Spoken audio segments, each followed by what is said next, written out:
All right, here we are. Hello, everybody. Welcome. Welcome to Heart of a Hobbit here on the official LOTRO Twitch stream channel. Hi, Megan. Good to see you there. Welcome, everybody. Today we are beginning our coverage of the thank you of the anniversary festival. So LOTRO is 16 years old now. Woo! So that's pretty exciting. So the anniversary festival kicked off on Tuesday. Yeah, Tuesday. No, today is Tuesday. Last week, Thursday. Kicked off on Thursday last week. So we've had a few days of it already, but this is the first stream I have had since the festival began. So we're going to get out there and we're going to go have some fun. I figured I would try and show everybody what it is that I do to get my daily quests in, and some various options on how you can do that. I'm also wearing my Dutch orange because Koningsdag is this week. It is on Thursday. That's where I was getting my Tuesdays and Thursdays all mixed up, which is when the Dutch celebrate the current king's birthday. So a little, be proud of the Dutch heritage, right, baby? Or it's also more likely an opportunity for people to enjoy a nationwide rummage sale and having little parties all over the place. So here in our little village, kind of in the center of town, there's going to be like bouncy castles, and you can buy food and stuff at various little stalls, and there'll be that's where the rummage sale thing will be happening. They don't call it a rummage sale here, I forget what they call it, but basically you can reserve for free, which is awesome, like a little 2 meter by 2 meter space where you bring your own, rug or blanket and lay it out, and then you put all the little various things that you're selling that you've accumulated over the year that you don't want anymore, and you're selling for like €1 a piece. So really, it's very hobbity in that respect, right? Like get rid of all your stuff. It's like put all your Mathams out. People give you a couple of coin for it, and then a couple years later they put it out and somebody gives them a couple coin for it, and we just cycle our stuff around from household to household, I think. So so that is happening on Thursday, so we might go and check it out. We have some other things that we're also doing. So what it is basically we ordered some chairs, and the chairs are available, and it looks like the day we can get them is Thursday, so that may impact our ability to hit some of the festivities happening downtown. Now some places like Arnhem nearby, I think they're going to have like some concerts in the evening, outdoor concerts. Everybody can hear it. Like if you live in the city within a couple of miles, you can just hear it coming through your windows, things like that. So we never had to go. We could always just hear it from where we were. So anyway, so I thought I'd wear my Dutch orange. I will probably be wearing this shirt or one quite similar to it on Thursday. This one actually I think we got at the grocery store a couple of years ago, and I just noticed some of the colors are starting to fade a little bit. So about time to hit the grocery store and get another one. I'll have to look and see if they have any. All right. So here we are at the party tree. Yeah, super fun, says Megan. Yeah, it is. It's kind of funny. It's like, I mean, it's the king's birthday, but really it's just people are like looking for an excuse to party. And it's like family friendly partying. It's not like raucous, everybody falling down drunk kind of party. I mean, and there is some of that, of course, but no, it's more of a chance to be like, eat all the orange food and make little platters of things, and yeah, just have, it's kind of like as if you combined the fun, silly aspects of 4th of July with the gathering of people of Thanksgiving, like kind of blend that social aspect and excuse for making little bites and having silly drinks and that sort of thing. So like I know that there's foods that are orange and you can only get them at this time of year, and in the orange variety. So, for example, hello, Aaron Bard. Welcome to the stream. We're just talking about why I'm wearing Dutch orange. It's very silly. Okay, so, but if you are going to do the anniversary festival, which you probably are at some point with at least one of your characters, you want to start at the party tree, which is really funny because when the festival started this year, I was like, holy crap, I have forgotten everything. I don't remember where I'm supposed to go. I'm like, let me go to Fibro Jedi's website and have it remind me where I'm supposed to go. In fact, let me see if I can get a link to that. Jedi. I bet he might be, B4 might be faster at this than me. Let's find out. Yes, I know. Anniversary event guide. Here we go. I did find it. Okay, yes, Fibro Jedi is a fantastic resource for the LOTRO community. He is a LOTRO player, and some years ago he started putting together guides on how to do various things, particularly the festivals. And he's branched out into a whole bunch of things, just putting together fantastic little guides on how to do this and how to do that in the game.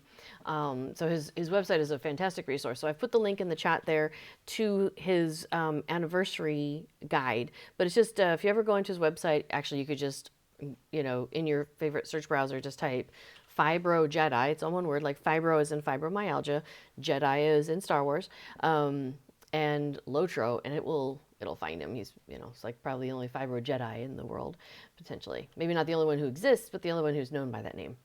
Okay, so first thing you want to do is head out to the party tree. And over here at the party tree, you'll find Waldo Rumble at this little picnic table. And he is surrounded by beverages, some ready to go and some already partaken of. And there's like a whole piles of scrolls lying about, as well as scrolls hanging from the party tree. So first we want to talk to Waldo. And he is going to basically give us our daily wrapper. If you're here for the anniversary festival, I would recommend that you look around and participate in many of the fun activities around here. And if you're not here for the anniversary festival, maybe you should be. So I keep looking because one of the cats just woke up. Casper just woke up. He's been asleep all day. And he was just over on the counter in the kitchen. And I was curious how he was going to react because I have decorated the front window with streamers and stuff. And it looks like he didn't pay it much mind at all. Perfect. Because I've got things hanging and I was curious if the cats were going to like bat at them. But they did not. At least this one is not. Dame Hypatia, welcome. Welcome to the chat. We were just picking up our daily wrapper at the party tree for the anniversary festival. Okay, so he says, and remember, when lighting fireworks, it's safety first. Sure. So this is kind of like the fireworks festival. This is where fireworks feature prominently in various ways. Sorry, a little stretch there. I went to the physiotherapist yesterday and my chiropractor today. And usually I don't have them that schedule that close together. It's better not to do so. But just scheduling, it just happened that way. And I'm like, oh, gotta stretch some more, gotta stretch that. Okay. I gotta, I wanna get my money's worth and gotta do the stuff that they tell me to do. Okay, so we have, from him previously, I have picked up a handful of things. One of the things you can pick up from him is a quest, and also from her is a quest which takes you to these scrolls here. And I cannot click on that because I have already completed those last year. So if you want to see what that looks like, look at my videos from last year, I think. But let's see. They would have been, let me see if I can pull up the anniversary event. Area door. So you have a series of quests that are year one. There's 3 of those. So Area Door, Year 1, Tales, Frodo. Area Door, Year 1, Travels, Towering Monuments. Area Door, Year 1, Trifles, Old Foes. And then there's going to be a second set that's identical to that on most servers. And it'll say the same thing, but it just won't have Area Door. So it'll say Year 1, Tales, Frodo. Year 1, Travels, Towering Monuments. Year 1, Trifles, Old Foes.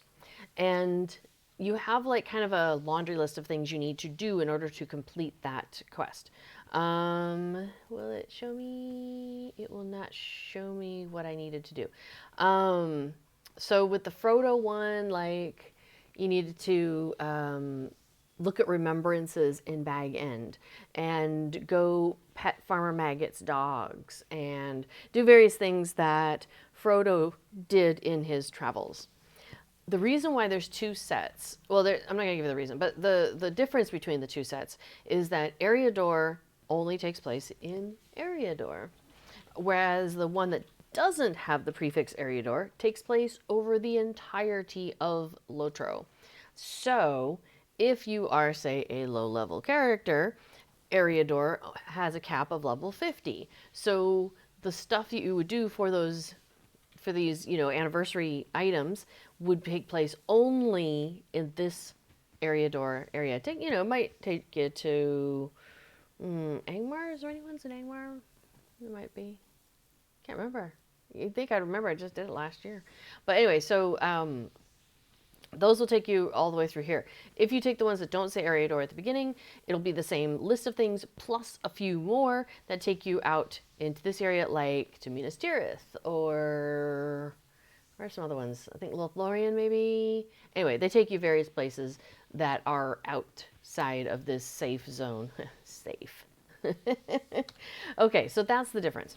So I'm over here on Treebeard. Treebeard is a legendary server, and we are doing a slow progression when that we only slowly get each next expansion in a slow progression. So like every 5 to 6 months, they'll give us the next one. It's fantastic. We have so much time to just really explore the world before we open up to the next section, and it's great.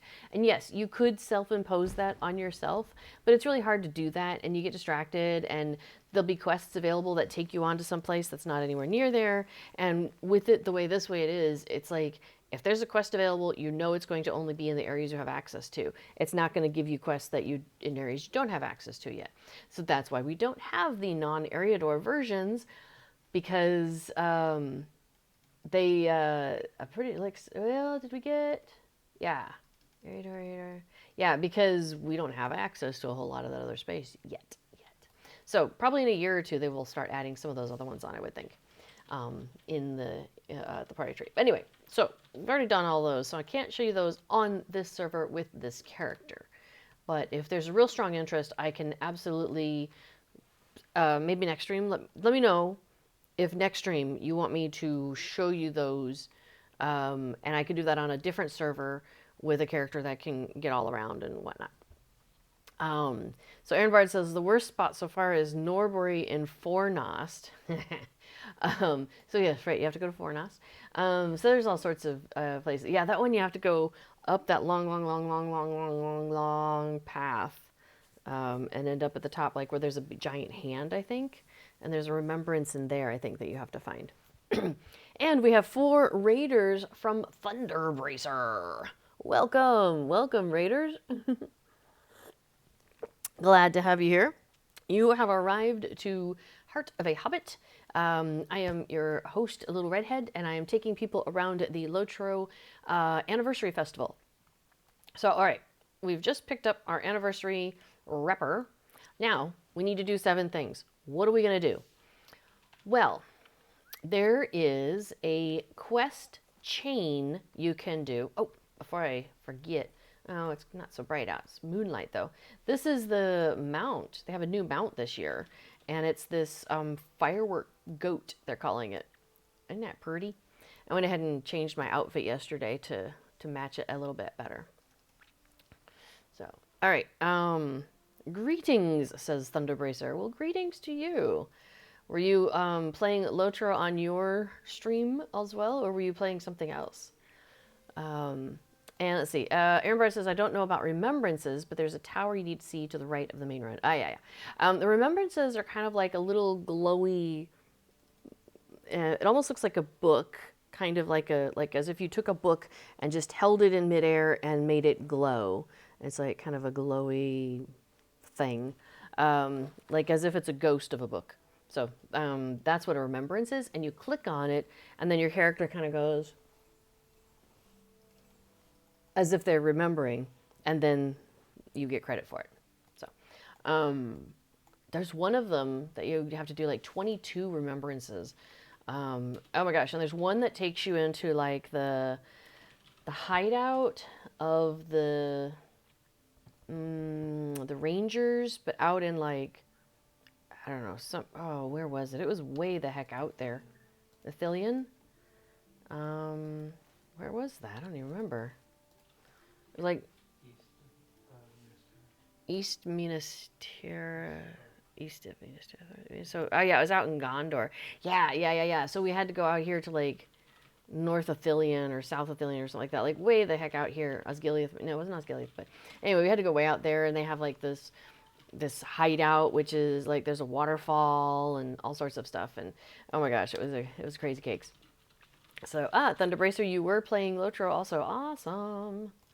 Okay, so this gift chain let me show you one of the participants of this. And I started it. It resets twice a week. It resets on, I think, Mondays and Thursdays. So I really should have completed this over the weekend so I could show you a full version of it today. But I kind of spaced it out. Okay.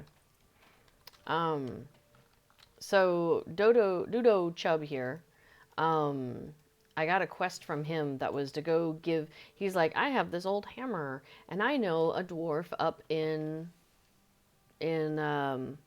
up in the, Thorin's Hall that would really love this hammer.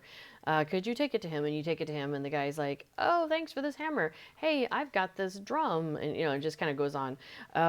So I currently need to deliver a wood carving to Esmeralda Burrows in Mickledalving because I talked to, what's his name? Hang on me.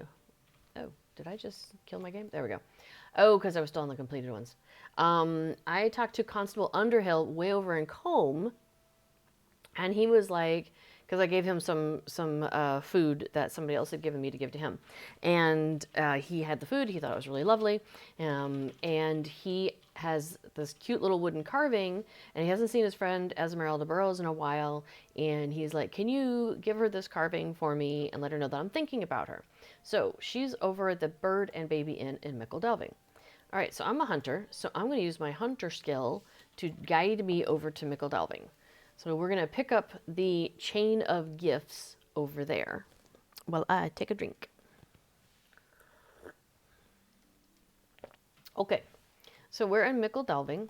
So this is a really easy chain to do if you are a hunter or have a hunter with you. But most of these places are pretty easily accessible. So for example, the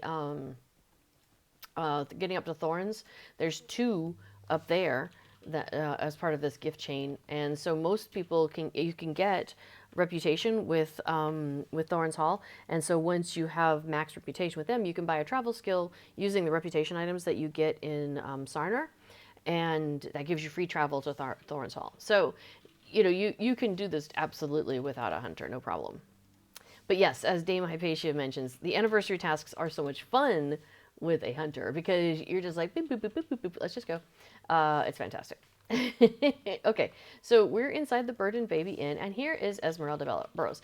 If you have done the Bingo Boffin questline, at the beginning, he ends up with some apples, and he asks you to drop them off at the Bird and Baby Inn because he doesn't actually like apples. And so you set them over here, and she is with one of my favorite, just voice inflections, and I can't even quite mimic it, but you set it down, and then she's like, kind of looks at you, and when you click on her, the voiceover goes, what is going on?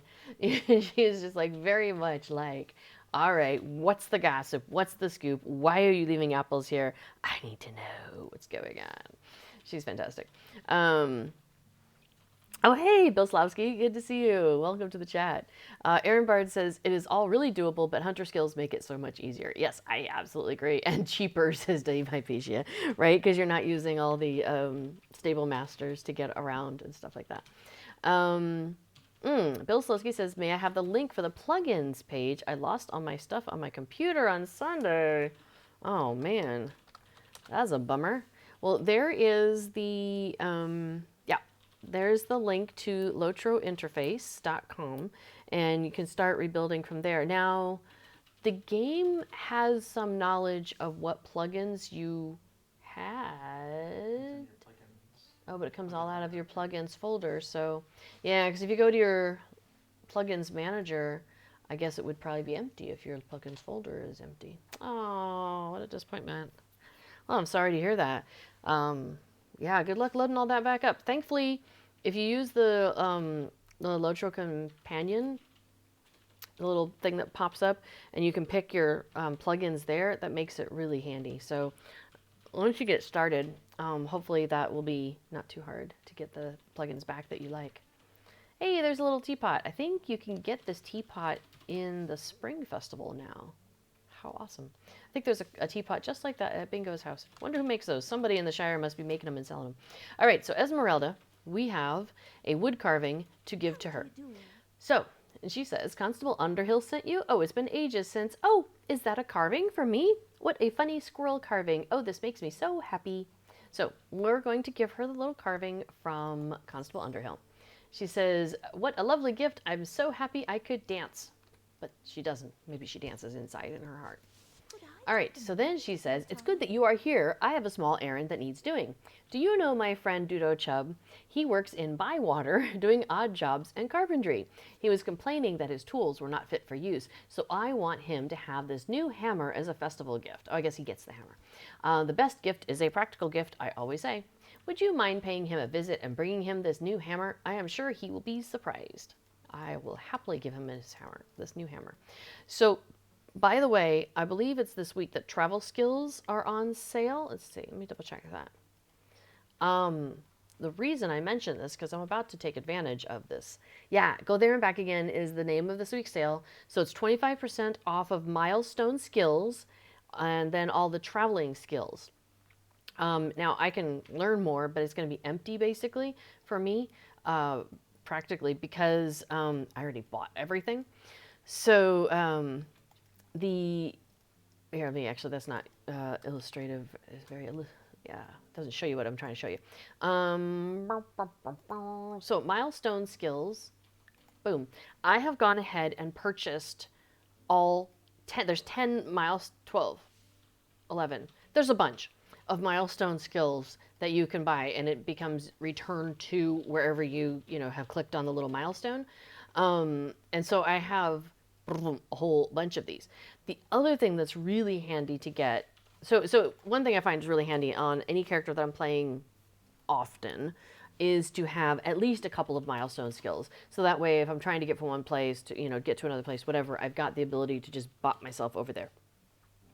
The other thing is I've gotten the cooldown skills. So you notice that says, I don't know if you can read it, but it says 5 minutes underneath.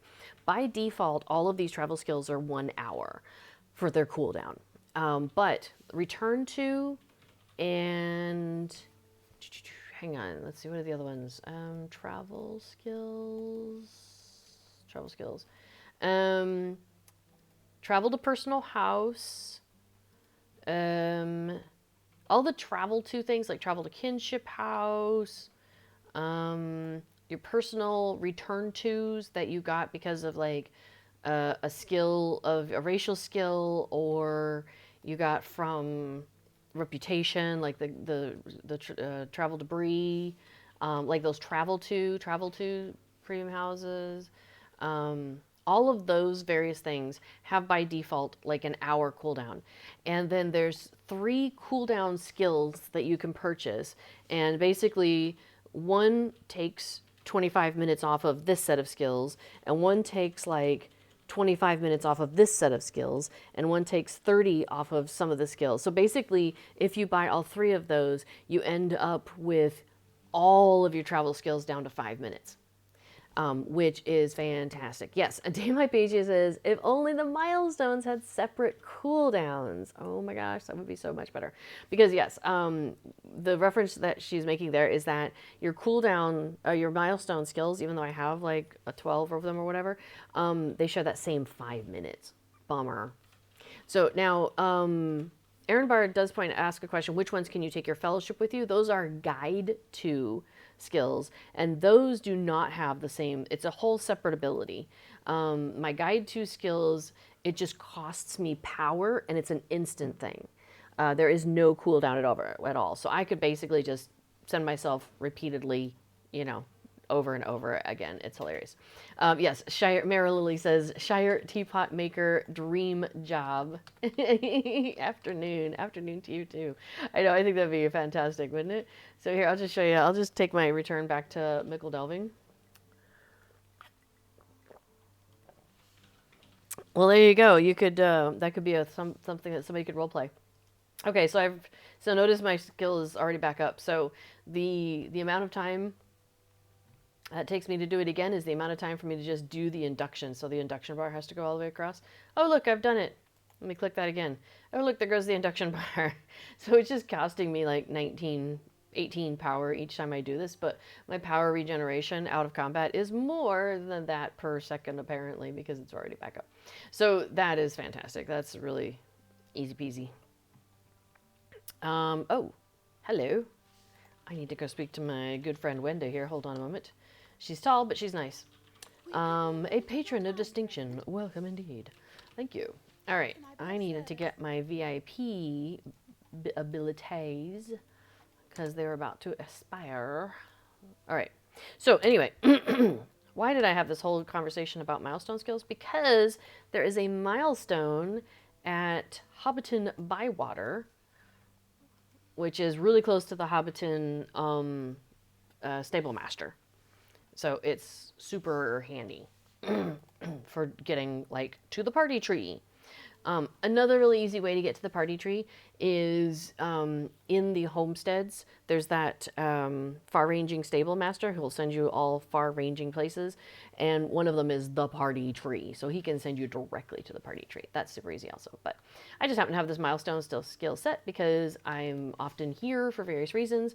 My characters on Laurelin have this milestone set because if you follow this road, it takes you right over to the Green Dragon Inn, where we party on Fridays. So I just find that a really useful milestone to have. Okay, but you'll see there's the Hobbiton Stable Master if you ever need to get around using him. But hey, look, there's our friend Dudo Chubb. Hey, guess what I have for you? He says, quite a day, isn't it? What can I help you with? He says, you say Esmeralda sent you? Oh my, what a fine hammer that is. My work will be much easier without having to use this old rusty piece of junk. So let's finish that. Yay! He says, what a great surprise this is. A craftsman is only as good as his tools, they say.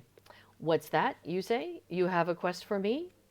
He says, the festival is a great time for gift giving, and I have the perfect idea for a fantastic tribute.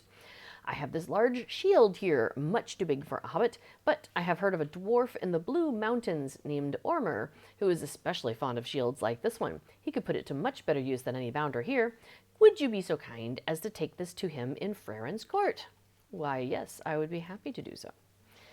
So here we are, we're going to continue. Now, Ehrenbard does point out that there is a campfire right near the tree, so if you are a hunter and you don't have your camp set somewhere else that you need to have for questing, it is also very handy to use the campfire. My campfire is currently set to Parth Celebrant. Here, I'll show you. Because our kinship is questing out in the middle of Nowheresville. No, that's not true. From a Hobbit perspective, it is. We're out here in the Great River. So my campfire is set down here. over that way. Because that'll be convenient for getting our kinship over here. But I do happen to have a milestone set to Thorin's Hall. Now, if you are not a hunter with the hunter travel to Thorin's Hall, and you don't have the personal one either, you can take a stable master. And actually, for this first one, for the shield gift, it is actually easier because when you ride in using a stable master, you basically come in from that top over there, and then you come toward the statue and you hang a hard left, and it takes you. Oops, let me keep moving. It takes you, like here, I'll just give you an example. Hold on a moment. So basically, you come in from here, you come riding in, and you go ba-dum, ba-dum, ba-dum, ba-dum, and it goes that way. So all you have to do is dismount here, and the guy you want to talk to is right here. So, all right, here's his thing. He says, Omar, at your service and your families. I just love that every dwarf says that. Or if you're in Moria, they're all like, are you lost? It's just great. Like, they're just so incredulous that you could be like, why are you in Moria? Is there something wrong with you? Are you lost? That's how I always read that. It corrects me up. And it is really funny though, because occasionally I talk to a dwarf and they say that and I'm like, yeah, I am. I don't know how to get where I'm trying to go. Help me. Anyway, okay, he says, that is a fine shield, a strong shield indeed. I shall pass this on to my son. He could put this to use in protecting our land. Cheers to you and yours. So the funny thing, he mentions that about his son because he has another quest, which is called Gisli's Favorite, which I have picked up, but I have not gone and done because he needs cave claw legs to make stew for his son because his son is off protecting the land, but he misses his son, and so he wants to make him his favorite meal. And it's very cute. And I think it is like the very first quest that Maid of Lions wrote, and so they're like very proud of this. He's really proud of it, and it's yeah, it's kind of cute. So it's like it always sticks out to me. Okay, but we've given him the shield. He's going to pass it on to his son. But he says, hey, do you believe in items that are lucky? Many travelers and adventurers do. Certain kinds of items in particular are said to grant luck to their owners. I don't believe in such things, but many do, including Runulf, the Thorin's Hall innkeeper. I have the perfect festival gift for Runulf, a decorative goat's horn. I would like you to take it to him. Some dwarves believe that a goat's horn will bring good fortune to whomever possesses it. All right, so we need to deliver this to the guy up at the top of the stairs, which, yes, I could run up the stairs, but why run when you can travel? Maid of Lions is one of the LOTRO developers and has been around since the beginning. And you'll see him, sometimes he posts in the forums. And yeah, he's been around a long dang time. So he does his fingers in a lot of things in the game. Okay, so we want to go and give this goat's horn to this guy. So we want to go in this door. So if you hadn't discovered this, let me give you a quick tour. So there's the door into Thorin's Hall, straight ahead of us. And that takes us into the giant hall. But we don't need to actually go over there. Now, just as a note, as a side note, if you turn to your right, over here is a greenhouse where you can do farming. And in fact, my very first character, that was the first set of farms that I ever found because he was a dwarf. And so he was up here in this area. So, yeah, so if you are ever looking to do some farming and you can't find it, it's because it's out here in the greenhouse because I guess that is what qualifies as a greenhouse for dwarves. Okay, okay, back to the center. Over to this side is a door called the Festival Arena. Yeah, okay, Dame Hypatia points out that I love the greenhouse, lovely ambience, quite undwarf-like. It actually is really a pleasant place to be. I love it. Yes, see, this is why I mentioned this. Colwich says, what? 16 years and I didn't know that was there. I will have to check out that greenhouse. Okay, well, I'm going to spoil a little bit for you because look how gorgeous it is in here. It really is just lovely in here. And it's got like this really peaceful kind of like Zen garden background, and it's just fantastic. I love it. So you've got your novice and your expert farmhands here who, wow, they've had some hard farming days, man. Look at that guy. They've both got a patch over the right eyes, both of them. Like, what did they? I don't even want to know. Maybe don't teach me that farming skill. And then you've got a workbench here and another workbench over here. Shrews, man. That's funny. And then you've got your gardens are in these little plots here. I think there's like 9 plots in here. Cause then, or maybe 8, cause you've got, I think they're in like a grid, like, 3 by 3. So, and I would sometimes come and just work in this one far, far back if I just wanted to kind of be like left alone. But, I just love it. It's really gorgeous in here. This is a great place to, and every once in a while you'll come in and there'll be like a whole bunch of people in here, but most of the time it's pretty quiet in here.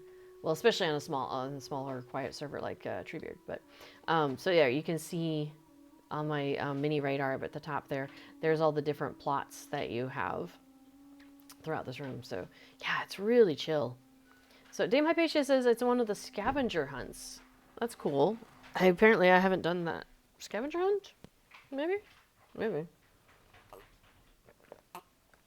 Maybe not on this character. We did every single one of the scavenger hunts, both the regular area door, both sides, all of it, all the way through year, however far it goes, 12 or something. And I've only done that once with one character, and that was over on Evernight. and I was a hunter.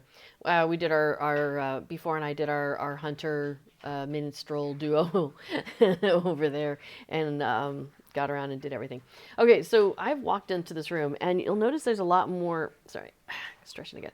A lot more stuff happening in this room than you normally have at this time, right?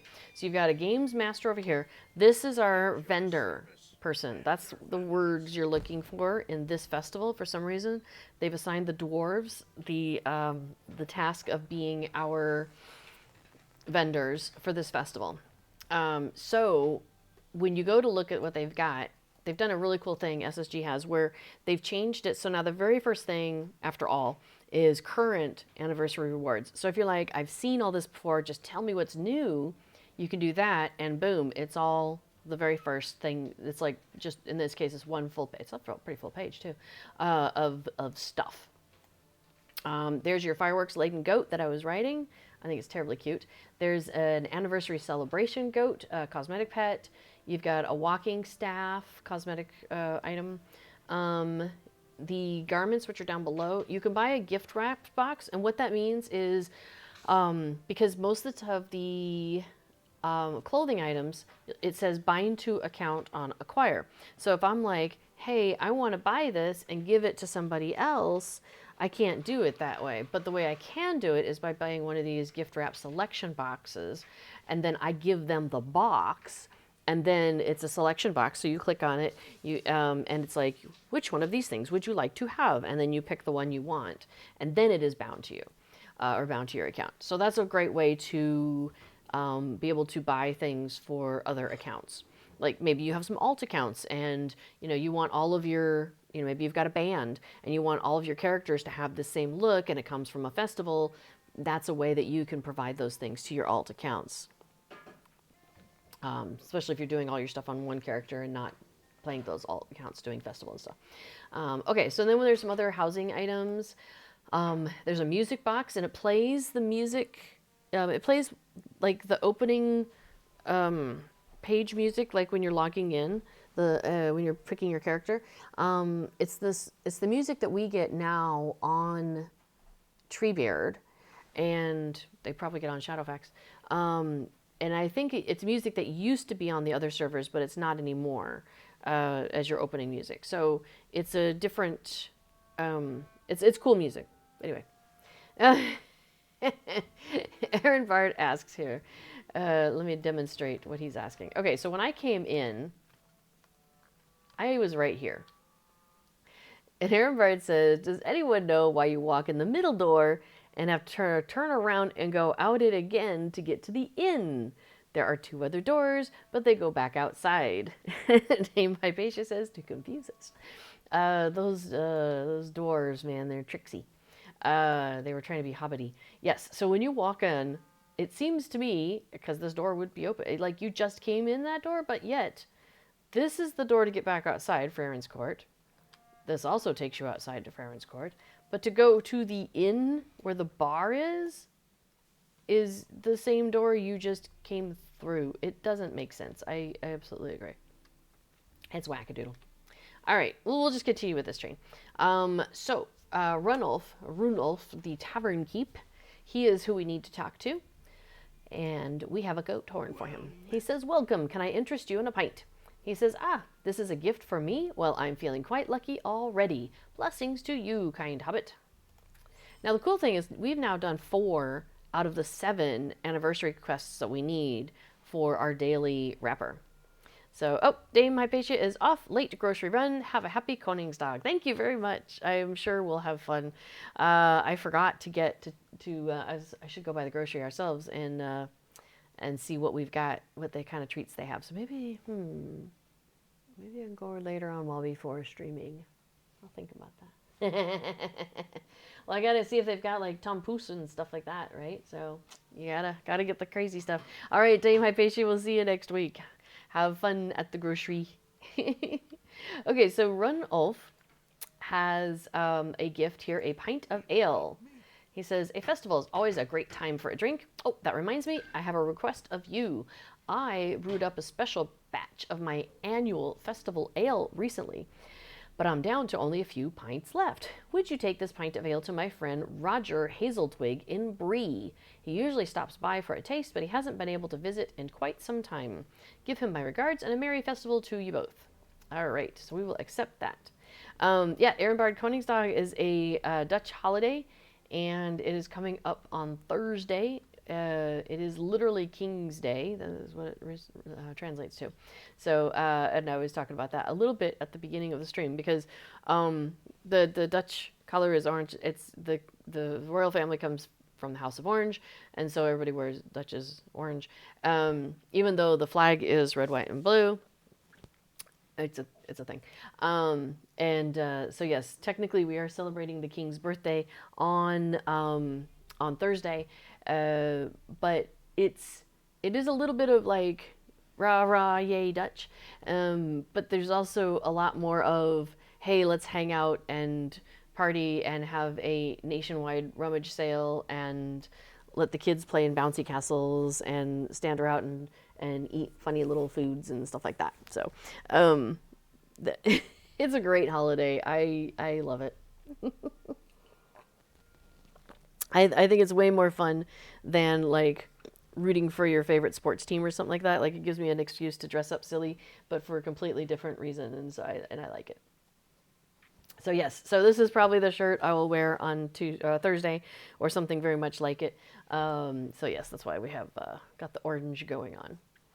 Okay, so I need to deliver this pint of ale to the guy, and it even tells me deliver the festival ale to Roger Hazeltwig near the Boar Fountain in Bree. So I could use my travel skill to take me to Lalia's Market, which would be very convenient. In fact, you know what? I will just do that, and then we'll do the other one. So let me travel to Lalia's Market. I'm sure I've shown this to y'all before, but this is a fantastic little travel skill. It takes you right by that Boar Fountain in Bree. It costs you 3 mithril coins, so you would have to go and buy a few mithril coins. But when you come in, Lalia is right here, and it costs you 3 mithril coins, and you can buy 3 mithril coins for like 50 LOTRO points.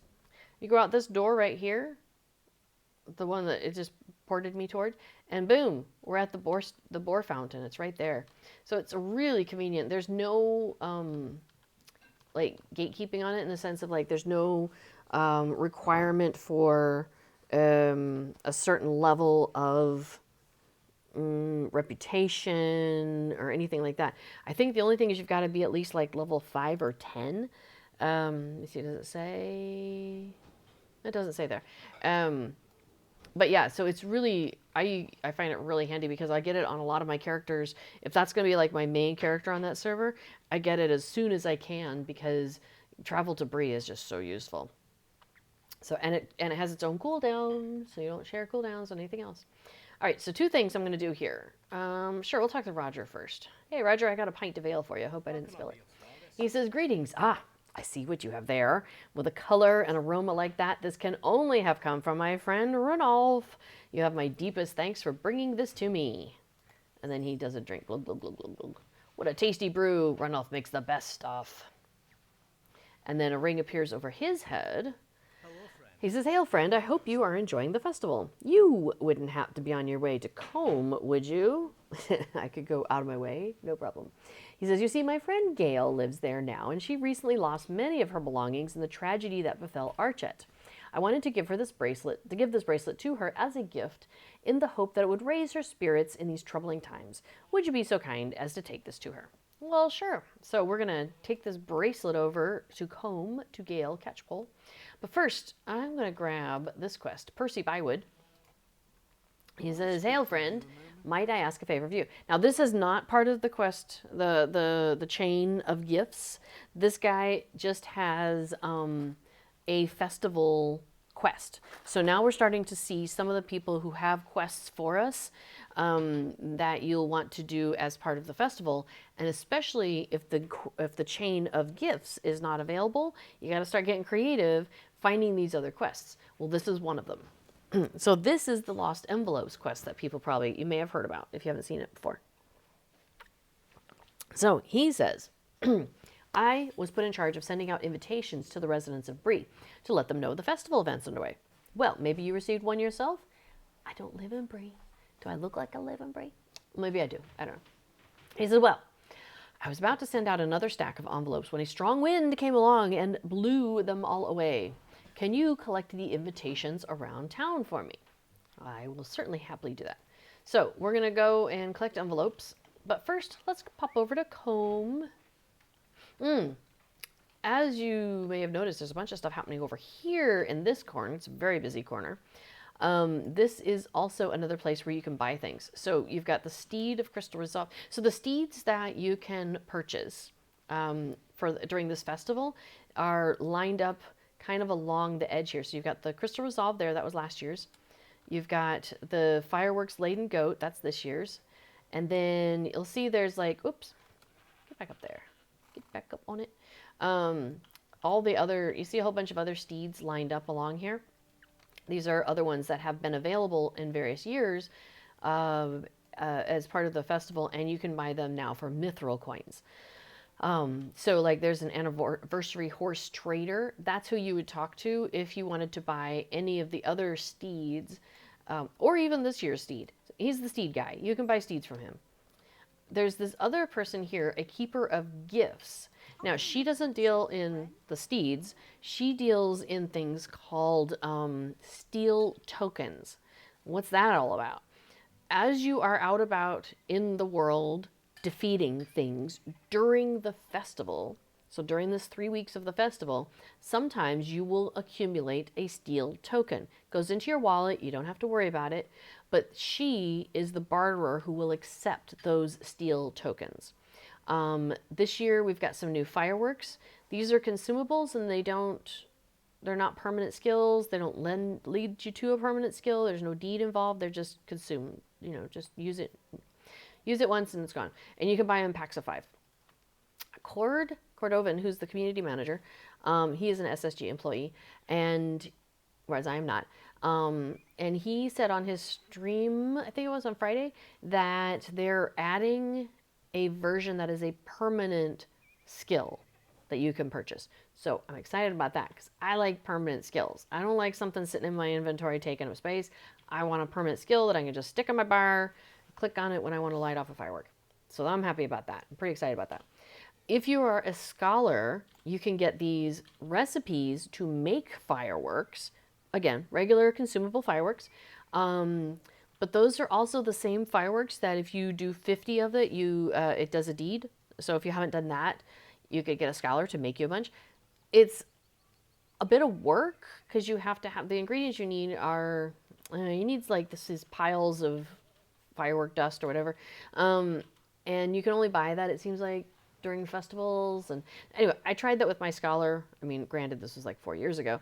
But I was like, yeah, I think it's just easier just to go buy the fireworks. You know, mysterious powder. Yeah, something like that. World builder chats with scenario. Cool. Little side tangent. If you have not watched the little strolls with Scenario. Scenario is an SSG employee. He is a world builder. And so he is very much involved in creating these spaces. And so once a month, basically, he does a once a month stream where he comes in and like goes around just one area, like let's do the Shire, and kind of rides around the area, but like in an admin setting, so he can like jump up really high. You can see things at a distance, and he talks about some of the design choices they made in those spaces. It's really cool. So the links there in the chat will take you to the YouTube playlist and the Twitch playlist if you want to check that out. And he just did one April 19th, it says. So that was like last week, like a week and a half ago, I think. And where did he go? Rohan, was it? You'd think I remember. It wasn't that long ago. Anyway, they're cool and cool to watch. So, okay, so what else can we get from our steel vendors person? Let's see. Gift boxes. Oh, the carrying torches. This is a cool thing that they added like a year or two ago. There's the simple carrying torch, and then there's the what was it called? Steel covered or something like that. Where's the other one? There's 2 torches. Give me the torches. Okay, let me think. Miscellaneous? Yeah, maybe it's iron rot. Anniversary gifts? Nope. Cosmetics. That's so funny. Why is it under cosmetics? Okay, the simple carrying torches do kind of look like that. And then, where's the iron rot ones? Oh, it's from a different vendor. That's why. Anyway, those are also a skill that you can earn by consuming it so many times. It's like 150 maybe? It's a lot. But it's during this festival that you want to stock up on those. And then like throughout the year, just, you know, light a torch every so often. Because, let's see, torch. Oops. Spell torch, festival skills, simple carrying torch, and finely wrought carrying torch. So the simple carrying torch looks like this. Looks like kind of a like cloth wrapped around a stick, and it's on fire, right? And then the finely wrought carrying torch. Oops, hang on, let me stop that. Yes, I would like to abandon. And then the finely wrought carrying torch looks like that. See, it's got like a little basin around it. I like the look of that one. So as you can tell, I did the 150 that you needed to do. So now I have that as a permanent skill. So anytime I want, I can just pull that out. Boom. It is particularly fun. Is it nighttime? Oh, it's daytime. There we go. Like these these town guards as they walk around, you see? So it's daytime, so he's just walking around with like his bow and arrow and stuff. Or I guess a bow and a mallet? Or I mean anyway, a bludgeoning tool. At night, he walks around carrying a torch. So what you could do, what I do, is I will actually put myself on walk, and then I put myself on follow, and I walk around carrying my torch just like he's carrying his torch. I think he has the simple carrying torch. And you just get a whole progression of people just following the guy around carrying a torch just like he is. Oh, it's so much fun. And yeah, Aaron Bard points out that the torches are fun for like RPing in dark places, like if you're going on a walk. Really handy, really handy. Oh, Tellurian says one is for shield tokens and one is anniversary tokens. Okay, cool. Thank you. So yes, so the one that looks like the one the guys are carrying here in Bree is here with these steel tokens, look like little shields. That one. And then the other, hang on, what's this? Oh, it's an envelope. Hang on. It's one of those envelopes that went missing. Gotta grab one of that. Okay, and then deeper in here, so there's those horses. There's the horse trading guy. And then this dwarf, oh good, he's back up on top. He'd kind of slipped down and was leaning against it in a bad way. So Frithbert, Games Master. Again, remember, Games Master are our barterers for our festival tokens today, this time. And this guy is the one who has the other one. So let's see, is it cosmetic? I mean, technically it's not a cosmetic. It's in there somewhere. You just go dig in. There's only 11 pages. Oh, I was going to show you the outfit stuff. So this year, let me just go to current anniversary rewards. The current outfit is of illumination is the theme. So we have, oops, wrong button. We have the cloak of illumination. So a cute little thing in the back there. Here, I'll do the hooded cloak so you can see the whole thing. So it's got like a little pointy hanging down bit in the back. And then let's see, there's the boots of illumination, though as a hobbit I would never wear them. Gloves, cap, oh, I have to put on the regular cloak. Shoulder guards, and jacket. So there we go. So there's the whole set. Oh, let me scoot it out so it's not behind my face. So that is the set. And at first I was looking at it, I'm like, I don't know, I don't know if that suits my Hobbit style. But then I started playing around with the colors. I was like, well, how well does it dye up? And let's say we do the head, I don't know, let's pick something fun. Indigo? Nah, let's pick something brighter. Like, what does white look like? Yeah, white's not actually bad. And then let's say we did the shoulders in Actually, what do the shoulders look like in white? There we go. Let's do the head in like a rose. Oh, purple. Oh, that's nice. And then let's do the jacket, the chest in like a turquoise. So you start to see these bright colors on here, and you go, you know, that looks like it could be somebody from like, you know, Harad or Umbar. You know, we're starting to look a little Corsairish. So that's my thinking is this might be, there we go, paint that rose. This could be a good set of clothing if for the next expansion, which I believe is supposed to be coming out later on this year. So that might be fun. So I was talked into before. I was like, you might want to get one of those for every one of your servers that you might be playing this on. So I'm like, all right, fair enough. So yeah, any server where I might actually be playing, you know, some of this fun stuff, I've been like, okay, I should probably go and get that. What if we put rose on the boots? There we go. There's a nice little color accent on the boots. Yeah, so it's a little Corsairish. So Coolidge says I hold up my torch during concerts. Yeah. Yeah. Aaron Bard mentions that Rod Wolf on Laurelin plays lamppost at a lot of concerts, just, you know, standing there from the flame bearer's kin. So, all right. So, yeah, and in there he has the torches that are the wrought iron ones. Okay. So that was a quick little side jaunt, but we were going to go over to Comb and hand in this bracelet. Now, you can ride over, as I am doing now, because Comb isn't really that far. But if you are a hunter, or are with a hunter, and you don't mind paying a teeny bit of coin, the quickest way, actually I'll show you, it's really funny, quicker than riding from there, I should say, will be go to Mickle Delving, because the starter areas all have swift travel to Comb except for Bree. So you can do it from Mickle Delving, you can do it from like all the other places. It's what Comb swift travel. So you spend your 90 copper to get from here. So it's faster to hunter travel from the boar statue in Bree to Mickle Delving and take a swift travel to Comb than it is to travel overland from the boar statue in Bree to just walk over here to Comb. It's really funny. So I find that funny. Aaron Bart asks, do you know anything about a Corsair intermittent quest line similar to the treasure event? I do not. I haven't heard anything like that. But my understanding is they've been, you know, dropping hints pretty hard.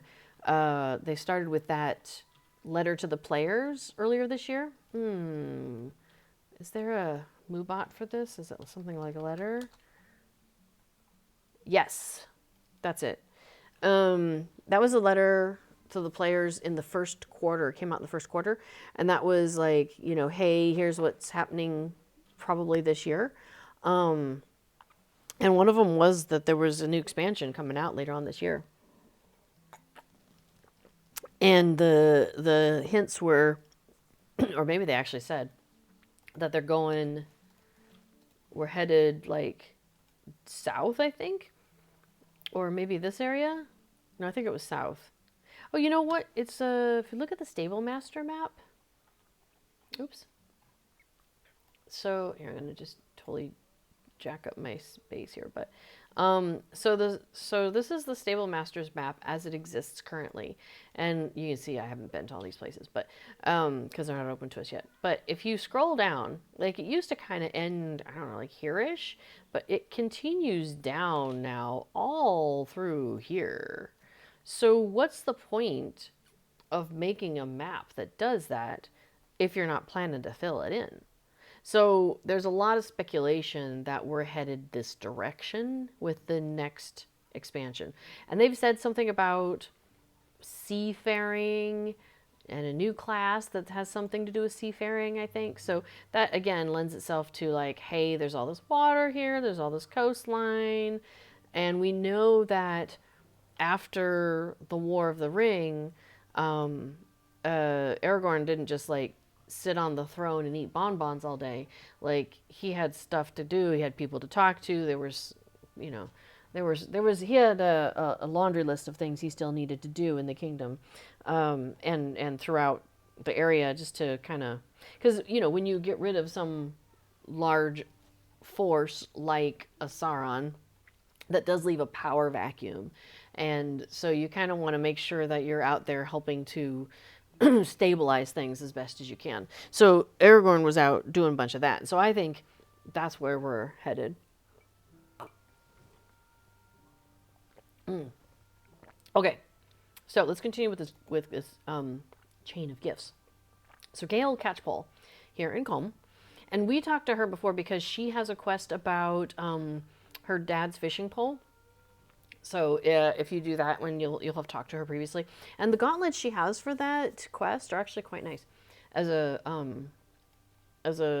cosmetic item. Anyway, all right. She has though this quest: gifts, delicate bracelet. She says, "Hello there. Oh, what is this? You have something for me. How beautiful." Okay. She says, "That is so kind. Thank you. Everyone has been so helpful since I arrived from Archet." Now she has them something, gifts, delicious pastries. She says, "A merry festival to you. They say that a festival is a time for cheer and for doing good deeds toward others. Would you be willing to assist me in this endeavor? Over by the inn, outside the training hall, you will find Constable Underhill. He was kind to me when I first moved to Combe, and as repayment, I have baked him some delicious pastries. Would you take them to him?" And so we'll accept that. And we're going to go over and talk to Constable Underhill, who is up here, not in the Combe and Waddle Inn, but over here in front of the training hall. And he says, "Good day to you." He says, "Oh, something smells delicious. Working always makes me so hungry." And we give him the pastries, and he goes, "Oh, this is delicious. That hit the spot. Thank you for the wonderful meal." And then I have a prologue with him, but not. So remember, at the beginning of the stream, we had a quest to take a carving over to the Bird and Baby Inn, and that had come from Constable Underhill. So that is a full rotation of that gifts chain. So it won't refresh tomorrow. Like it refreshes twice a week. So I'm pretty sure on Mondays it's new again, and on Thursdays it's new again. So on those 2 days, if you're doing the festival like every day, those are 2 days in which you could just do the gifts chain and have your 7 quests and be done. Because you'll notice my Another Lovely Year, which is my wrapper quest, I have done it, right? I'm ready to go talk to Walder Rumble. He wants to thank me for my participation in the anniversary festival today. Like I've done my 7, I'm good to go. I'm done for the day. So if you're in a hurry, that is a great way to just knock out 7 really fast, because let's see, where can I get to from here? I can get to Mickle Delving, which I could then, with Swift Travel. Oh, here's the 4 places that go to Combe with Swift Travel: Callandim, Thorin's Gate, and Mickle Delving. Bree, you can get here from South Bree, but it's slow travel. So you might as well just ride yourself over. It's hilarious, unless you need to get up and go get a drink or something. Anyway, so a lot of times what I will do is, if I'm in a hurry, I will pick up the wrapper quest at the party tree. I'll ride down the hill and talk to Dudo Chubb there and pick up his quest to take the shield up to the dwarf up in Thorin's. And so then I'll go, Thorin's outside, Thorin's inside, to Bree, to Combe, back to Bird and Baby Inn, and then back to Dudo. We're done. We just ride up the hill, turn in the quest. Boom. You're all set to go. So that is a quick way to do 7. But again, remember, you're only going to do that twice a week. So the rest of the time, you've got to find things to do. So that's what I'm going to show you, some of the other quests that are available also. As Aaron Bard points out, you can collect a bunch of the letters like ahead of time, like I could do this right now. And then if I'm in a hurry, then I have letters to open, and I could just open until I find my 6, and boom, I'm done. So that is another option. So that's a reason, one of the reasons why I went ahead and picked up the letters quest, because now if I see letters floating around in town, I'll go ahead and be able to grab them. Once you have finished the quest and turned it in, you can't pick them up again. So it's only while you have the quest active that you can pick up those letters that are floating around town. But I don't know if you noticed, but I came in Bree, and I rode up the hill past the farmland, and right here is this fireworks area. So this is where a couple of things are happening. During the day, you've got a young brandy buck and a young took, not named, standing here and playing with fireworks, because of course they would. So during the day, you can come and from this young took get a quest called Sparking an Interest. And he says, hello, friend. Are you here for the fireworks show? Well, as you can see, there are no shows in Bree during the day. It is during the day. There are no shows happening. He says, you'll either have to wait for the sun to go down or visit the methyl stage. Now, there is outside of Hobbit and Bywater, there's the methyl stage, and it's north of that there. So that one's a really hard quest, though. I'll come back to that in a bit. All right, so he says, folks around here don't seem to remember the wonderful fireworks that happen around this time of year. Maybe you could remind them. So roam around town and you may notice key locations to place fireworks. Ensure that the ground there is solid enough, and a quick firework launch should remind any onlookers. Okay, so we will go ahead and accept that quest. This is a reason why I really like having Titan Bar tell me the time of day. Yeah, and I know you can hover over it on your wheel. It tells me daytime, morning. But also up here it tells me that it's morning, and in 18 minutes it'll be noon. I do like having the knowledge of like how soon is it going to change to the next one. Okay, so I've picked up their fireworks quest. So I need to put down fireworks in 6 different locations around Bree. If you look at the map, it basically follows the main road. So along here, I need to find 6 places to put down fireworks. They do kind of group into zones. So like there'll be a zone here. There's one around the Prancing Pony. There's one around the Boar Fountain. There's one down by the South Gate, and so forth. So we're going to start by kind of heading back down the hill, because there's 2 zones right here. There's one that includes this lady who's waiting for Kandak's oatmeal delivery, pottery delivery. And that includes this spot right in front of her, as well as a spot kind of not far from where that guard just walked. So I'm going to go ahead and do that. So you click on it, and it'll dismount you if you're mounted. It says you've sparked some interest in the fireworks show. And then she'll say, oh, I had forgotten how lovely these fireworks can be. I really should go see a show. So it's really cute, because a lot of times there'll be an NPC nearby who will respond, who react to you doing that. So there's like another location here that shares with that spawn zone. But you'll notice I still have a circle over here. So that took care of this zone space. But I have one here. So that space over there, and then there's usually 1 or 2 over here. So like if I let some fireworks off here, this Watchman Cardoon, I believe it is. Isn't he the one that reacts? No, he's who's our reacting person? Oh, there he is. Oh, the fireworks show. Yes, I will hurry there once I have finished with my tasks. Okay, so that cleared out this zone here, you see. All right, so we're going to go ahead and continue on. We'll just follow the main road because I want to collect letters while we're wandering.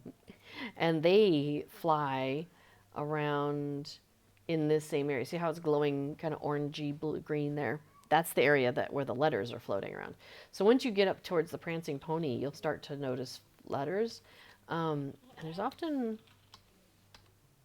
Where's one? There's one over by the stage, which conveniently is often one of the ideal location for the fireworks. So like locations for fireworks in this zone include the stage there that we were just looking at. One around here, in front of that lady, standing over there, there's often a spot, and I think it shares, that's part of this zone. Hang on, I'm going to grab this envelope. Let's see if I time that right. Yeah. Cool. All right, let's light some fireworks. Who reacts here? Who's our reacting person? I thought it was one of those guys. Well, somebody nearby said, "Ah, a fireworks show does seem rather exciting. Thank you, friend." Where are you? Oh, there you are. Ah, the Hobbit here. Okay, cool. Let's see. So, looking for more letters, interestingly enough, we're going to run around behind the prancing pony, because sometimes you'll find envelopes that have just kind of started to collect back here. Where is it? Ah, there it is, on top of the barrel. So you have to kind of get up on the first barrel, and you can get the one up on top of the second one. Excuse me.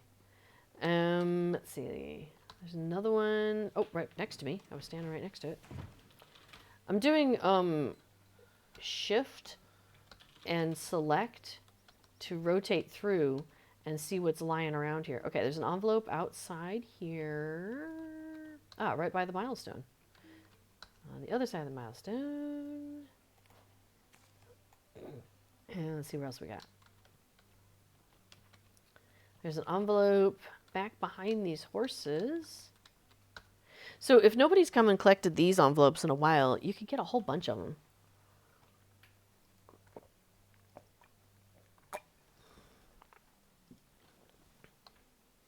Because the envelopes respawn, but they tend to respawn in, like, there's a collection of places, like always right here. Now it may take a while, because I think there might be like nodes where it might not hit every single one of them. There's another one nearby. But anyway, it's the same spots that you'll hit over to. Oh, there goes one. So there's envelopes like this, like I'm collecting right now, where it's sitting in the same spot. Like it's up against the tree, it's underneath the thing, whatever. And then you have these other ones that are floating around. Oh, here's one lying on the ground. Like that one. And that one you cannot, you can't shift and tab to get to. But if you click on it while it's floating, it'll give you its little circle, and you can kind of like follow it around. But if you're behind it, you'll never catch it because it keeps going. So what you need to do is get ahead of it just by a touch and then pick it up. So that's the key on getting the floating ones. I'll do some more of those. Aaron Bard said there's a very fun one down by the South Gate. So we'll head down there in a minute, definitely, because we're gonna keep lighting fireworks for these hobbits. So if I lit a fireworks nearby her, she reacts. Here's the north door for Lalia's Market, if you get that Lalia's Market thing. Okay, so here's an ideal location for some fireworks. So we are now near the Boar Fountain.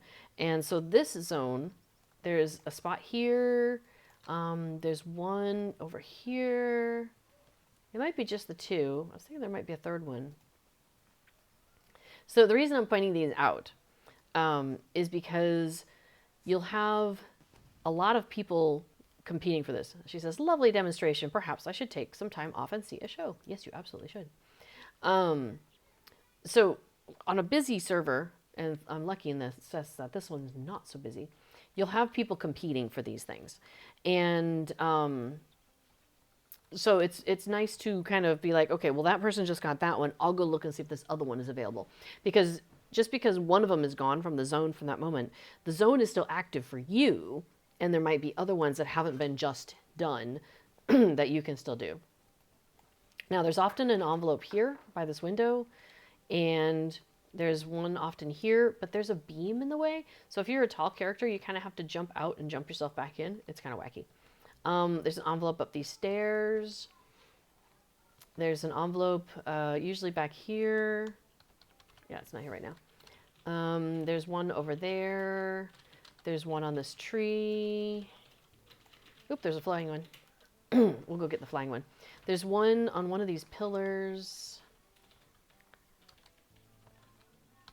Oh, there's a couple flying ones. Okay, so here's an ideal location for some fireworks.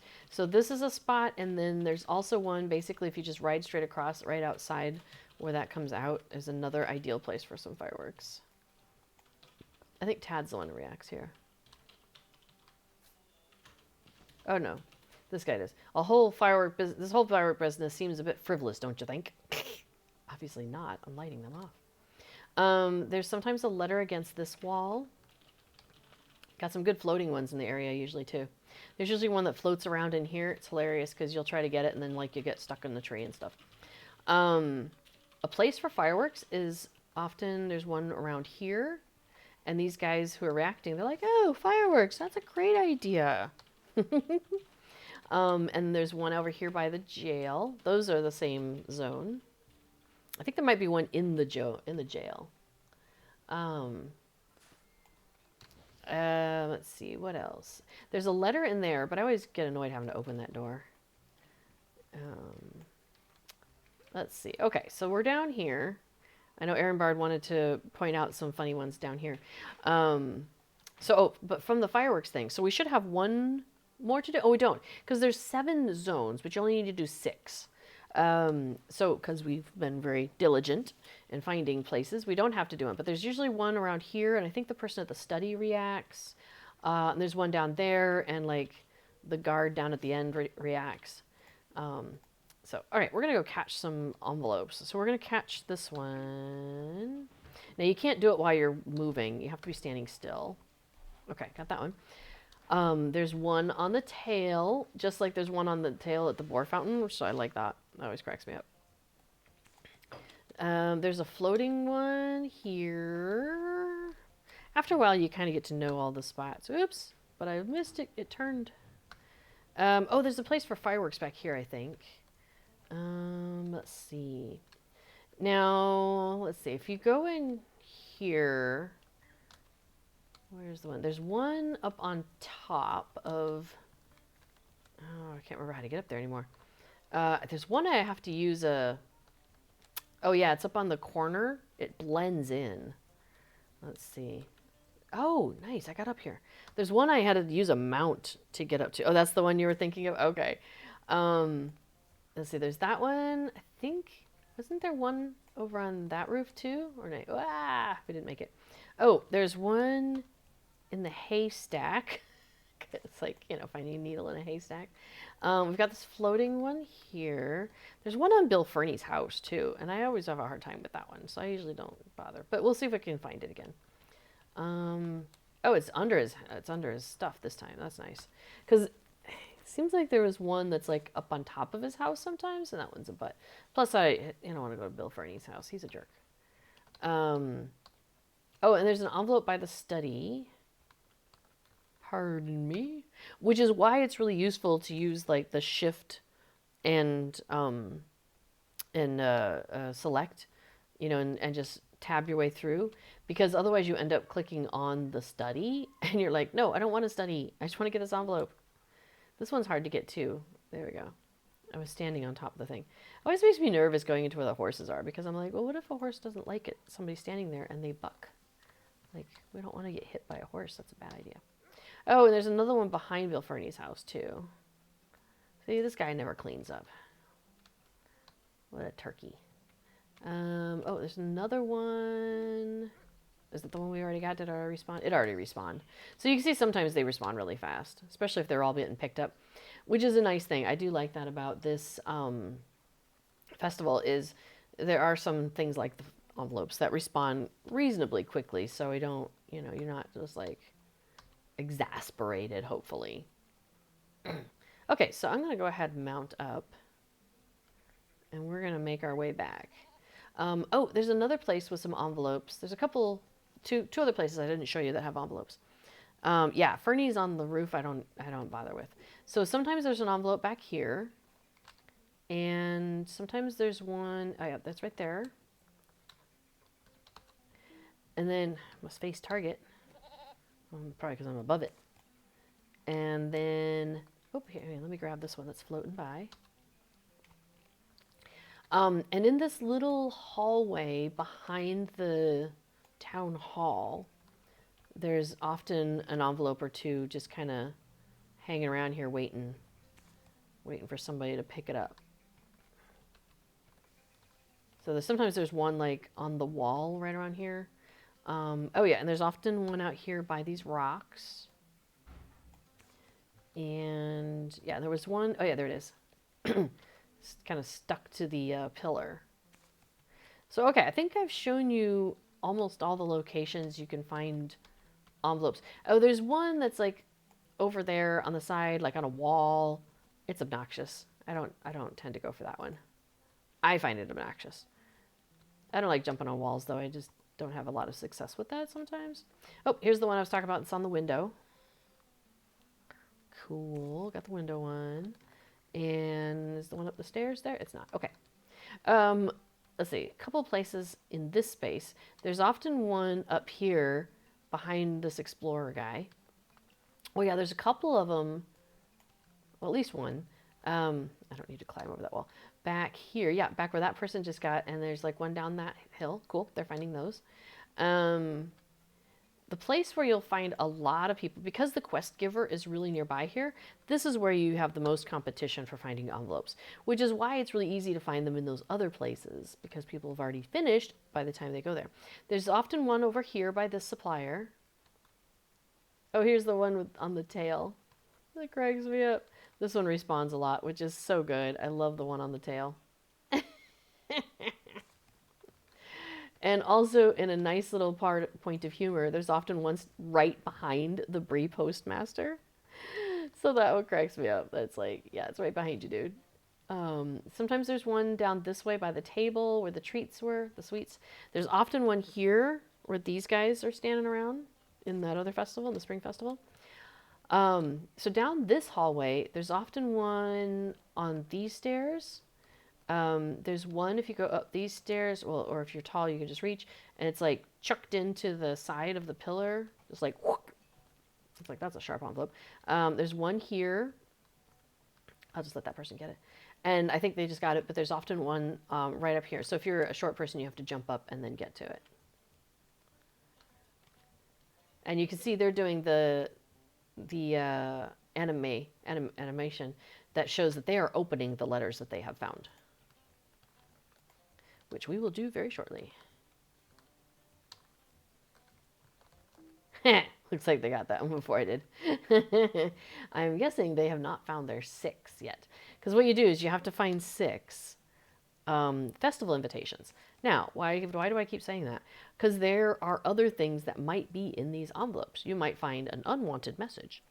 You might find... What's one of the things you might find? One of them is horse steed cosmetics. It's the... Which horse steed cosmetic is it? I forget. And then there's also the toast emote, which I'm like, I want that toast emote. So I want to get that for all my characters, always. But this is the only way you can get it. And unfortunately, once you've opened up the envelopes and found 6 festival invitations, you can't keep opening them. Which is why it's important, as Vibro Jedi will point out, to do this quest every day. So that way you have a chance to get them. Okay, you know what? We have done a good job collecting envelopes. Oh, okay, we'll go get one more. This took me the longest time to get good at these things. Standing on walls. Okay, so this person is ready for us to, like, tell them what we found. And we have found 10, 20, 30, 40, 44 envelopes. So I think we're likely to have success. So let's go ahead and open it. So see, you have that cute little emote, or, you know. And I found a festival invitation. So that's 1 out of the 6. And I found another one. And a third one. I'm looking at my general output. 4. So you see, I haven't found anything that's not a festival invitation. It's like, I don't know what's going on, but the RNG this year, the random number generator, is like giving me festival invitations every time. I'm like, but I want the other things. There's 5. And 6. So I didn't get any of the other things. I like the unwanted messages because they give you copper. And it's like, I could sell these envelopes for 11 silver, 76 copper. These 8 envelopes, well, 10 of them. I could sell 10 of them for 14.70. And so that's what, like 1 silver, 4.47 copper. And I think like the unwanted message sells for like 2 or 3 silver. So it's worth more. So I want the unwanted messages. All right. Well, he says, thank you for the invitations. This was nearly a disaster, but now we can get the word out about the festival. You are welcome, my dude. All right, so let's see, we've turned that in. Now, I was going to mention the envelopes. You can, as Aaron Bard pointed out earlier, you can just, stockpile them, as I have done, and then you don't have to chase them down the next day. You can just use the ones that's in your inventory. Pick up the quest, use the ones in your inventory, be done, move on, right? Like, it's such a time saver if you want to take the time to do what I just did, where, it was easy because I was in the middle of doing that other quest. I might as well just grab stuff on the way. You can also save them year to year because this quest is available every year. So a lot of times what I'll do is I have in my vault. Hang on a second. Sorry. Okay. Maybe it means it's time to stretch. In my vault, my character's personal vault, all of my characters, I have a tab called events. And so I shove stuff in there that are related to specific events generally. So like the the treasure hunter picks and dowsing gems, and the train cave claw cages. That's for the buried treasure event. Not happening right now. Shove all my stuff in here. I put my fireworks in here as well. The golden apples, that's during the harvest festival or the farmer's market. So farmer's fair. Yeah. The farmer's fair. When you're trying to help do the grocery lists. I've got some rotten fruit and some flower petals from the Frostbluff Theater, although those are the ones you can't use in the theater. Anyway, all of that stuff I shove in there. So I could absolutely do that with these envelopes. Just shove them in my vault and have them there for the following year. All right. So we've done that. Let me show you another quest. So we're going to go and turn in the thing to the hobbits. But on the way, we're going to take a little side jaunt. Aaron Bard says it might be a superstition, but it might help to stagger when I open the envelopes a little bit. All right, I'll give that a try next time. Like open a few, get some more letters, open a few, open some more letters. Maybe I'll try that. So I'm over here by the prancing pony. And there's a horse to the festival grounds right here. If I ever wanted to get to the front gate of Bree and I'm near the prancing pony, I could just use the horse and I'm back here by the front gate. It's like shortcut.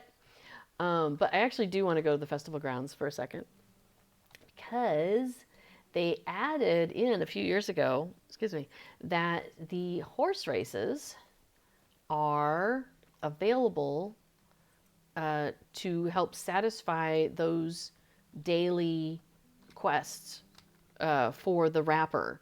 So, because the Anniversary Festival used to be really hard to get your 6 or 7 every time. Because you've got, I would basically count okay, I'm going to do, if I was going to do the beer brawl, we haven't done that yet, but that's one of them. You've got the envelopes. You've got, what else? The methyl stage, but that one's impossible without a group. It's kind of, you get a little, and the hobbits at the thing. So, and because if you're trying to get in and get out really quickly, you're not probably going to be in the game during both daytime and nighttime, unless you just happen to hit that overlap, where, you're there long enough to do the one and then it changes and you're still there, right? So you're generally either going to tell people about the fireworks show like we just did, or do the fireworks show, which is only at night. So, so you've got the fireworks on the hill, whichever version of that. You've got the letters that we just picked up. And so it was really, and you could do a couple of the gift chain, right? So that's what I would do, is I would do a couple of the gift chain, save them for the next day, do this, save them for the next day. And it was kind of chaos. So thankfully they've added in the races. And so that's 2 that you could use. So the 2 out of 7, that's kind of a high percentage really. So it's really nice. I'm really grateful for this. Okay, so the Bree Lands Anniversary Run. Bree Fields, Are you here to try out the obstacle course? Blah, blah, blah. Yes, I am.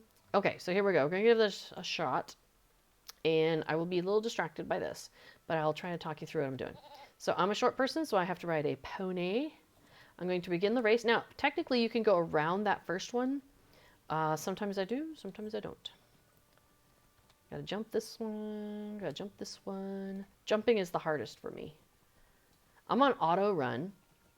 and I'm using my mouse, holding down the right to steer me. So that way I can just jump with my left hand and steer with my right, and I just keep running unless I hit something wrong by mistake, and then I have to start running again. Okay, so then, and you'll notice I've kind of lifted my camera angle a little up so I can kind of see, you know, what's ahead. Ah, see, I told you jumping's hard for me. So that's how I have managed to figure out how to do these races. Ta-da! Yay, we won. Whew.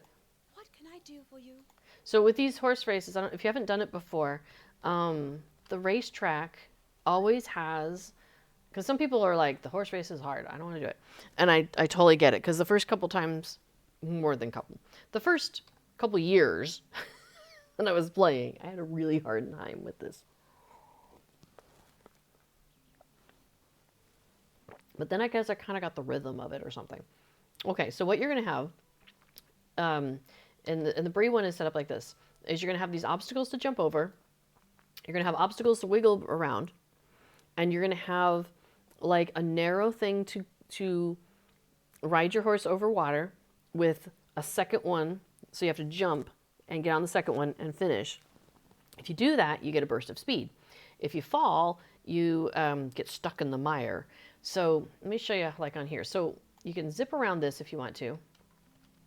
But here's the racetrack. So the racetrack is this darker color, right? You got the fences on the side. Now, people can run through, other things can happen, so you just kind of have to like ignore what anything else is going on around you. Another thing you want to do is make sure, because you're going through these gates, and it'll actually say on there like, go through the second gate, go through the third gate. But usually I'm so focused on just getting through this, I'm not reading any of that at all. So I'm just letting you know that that is actually happening on the side. So, all right, so like we're going through this gate here. And then, yep, you got to jump. And then there's a second one you got to jump. And you got to time that pretty good. Now, you notice I went through that bush, but there's still the gate there, or the fence. You still have to jump over it. I don't think there's any getting around that business. Okay, so here's another gate. No big deal. Just stay on the main path, right? Now, here's where we get to the goo. And basically, there's a gate there and a gate there. Now, I think it's possible that I have managed to miss both of these gates and it still counts. So what you want to do, though, is you'll notice that it's like, you know, kind of jiggity-jaggedy looking, right? But it's, notice I'm like, kind of, here we go. Whoops, I did fall. You don't have to be perfect, is what I'm trying to illustrate. But what I do is I move myself around with the mouse rather than trying to keyboard move myself through this. And that makes a huge difference, because I used to try to keyboard it, and that will not do. Okay, and again, I'm on auto run when I'm doing this, so I'm not trying to push myself forward and navigate. I'm just doing just the navigation. So yeah, so you get over to here, and you'll notice like the board has fallen or whatever. So you gotta get to here, and then you gotta jump at just the right moment to jump between those. So you can come along in here, and I think the horse pacing might be slightly different on your own mount than it is in the racing, but you could practice this. You can come in here and just be like, okay, do I make that? Do I not make that? Now, the trickiest part of this one for me is that there's that tree in the way. And so it's not a physical obstacle, it's just a visual obstacle. So if I'm riding along here and then I jump and I've got my angle up so high, I can't see, right? The tree is in my way. And so sometimes I have like come off a little bit where I wasn't expecting to. Okay, Talarian says, I tend to split the gift quests to 3 or 4 quests. So Hobbiton, Thorns, Bree, and Bree, Combe, Mickledelving, Hobbiton, and add the horse race and fireworks to get the wrapper finished. Yep, exactly. Okay, so speaking of, what is it? It's afternoon in the game. Well, it will be in 8 minutes. So I don't think we're going to get nighttime on here anytime soon. But I'm going to go ahead and take us back to the front gate. Oh, I didn't check my Hobbit gift today. Let's take a look. What did I get? A minor potion of power. Thanks, White O'Buffin. Okay, let's go turn in that quest to the guys.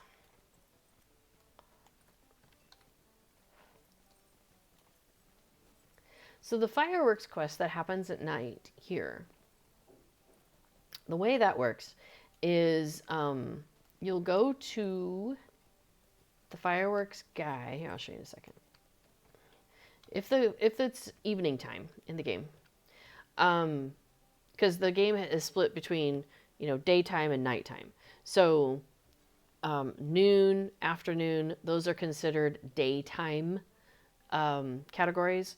I forget where gloaming fits in. Anyway, so if you're in a daytime thing, Winston Peartree here is just going to stand there and stare at you. Like, I don't know. He must be really bored. And the fireworks announcer is just there watching, like, just watching. But during the day, the young Brandybuck and the young Took are standing out here. As soon as it gets to be into that nighttime, as it's shifting over, these two guys will walk over and they'll stand over here, like with these other spectators and stuff. They'll notice how you've kind of got this like ring of people here. They will join the ring and stand here and watch the fireworks display. And then these two guys become active. So that's how you can kind of tell from just visually coming here whether you're in daytime or nighttime. Anyway, so I'm going to go turn in my quest to this guy. I picked it up from the token I turned it into the Brandy Bugs. Kind of funny. He said, so you sparked some interest in the fireworks show? Well done. I'll bet they just needed someone to come along and remind them of the fun to be had. You are certainly deserving of something for your trouble. Thanks again, friend. So he's given me some legendary item experience and some anniversary tokens. Now you'll notice it was only 2 tokens listed there. 3 because I'm wearing the Fateful Toolkit. But anniversary tokens are harder to come by. They're only give you like 1 or 2 in most of the quests. So just keep that in mind. You're not going to end up usually very like flush with tokens. In fact, now I'm kind of curious. Oh, I'll tell you about the Fateful Toolkit in here in a second. Festivals and events. Let's see. Or maybe I should just hover over here. So I've got, what's 6,000? What's that? I don't know what that is. So, like Yule Festival tokens, I have 700. Spring Leaves, I have 182. Midsummer tokens, I have 242, but there's a cap of 250. Always try to spend them down. Golden Festival tokens, which one is that from? I only have 6 of those. Farmers Fair tokens, I have 1,800. So Farmers Fair tokens are very easy for me to come by. Fall Festival tokens, I have 2. I must have really spent them down. And anniversary tokens, I have 133. So just to kind of give you an idea of like some festivals you get really flush with the tokens, and some other ones are much harder to get. But the costs of things also vary, so that can be a balancing act. But what you can do is take the tokens you have, go buy a token exchange box, and convert them to the other one. I'll show you. There's a lady at the party tree who can do that. This is something that I have on my character. It is called the Fateful Toolkit. So it's like a universal toolkit. Casper, I just saw you. So it has the cook critical chance, jeweler, metalsmith, scholar, tailor, weaponsmith, woodworker, critical chance. It has a critical chance for all of those. And it has the harvesting duration reduction, so it's a lot faster for like farmer, forester, prospector, and scholar, or prospector mining, the harvesting. And then like you're researching, it's a lot quicker. But the thing that this thing gives me is plus 10% wallet barter tokens, festival and landscape through Gundabad. So this set of tools, usable by any crafting profession, grants bonus festival and landscape wallet barter tokens when equipped. Bonus applies to landscape wallet tokens up through Gundabad, up through level 140. So anytime I'm getting a token in landscape or festival, it's giving me a 10% bonus, and it rounds up. This is the Fateful Toolkit, yeah. So, for example, I just got 2 tokens from, what was it? Uh, the young Brandy Buck over there. um, from Mary, right? Um, yeah. So anyway, he gave me 2 tokens. So 10%, that's 2.2. Rounded up, so I got 3. So every time I'm basically getting a +1 on the tokens. You rarely have a quest where you get more than 10 tokens. So it's usually like a +1 in that situation. Like when I go talk to Waldo Rumble, he's going to give me 3 anniversary tokens, but it's going to be 3.3 for me, so it'll round up, so I'll get 4. So that is a great way to like get more tokens, especially if you're trying to really work like on a new server or something and really crank it out.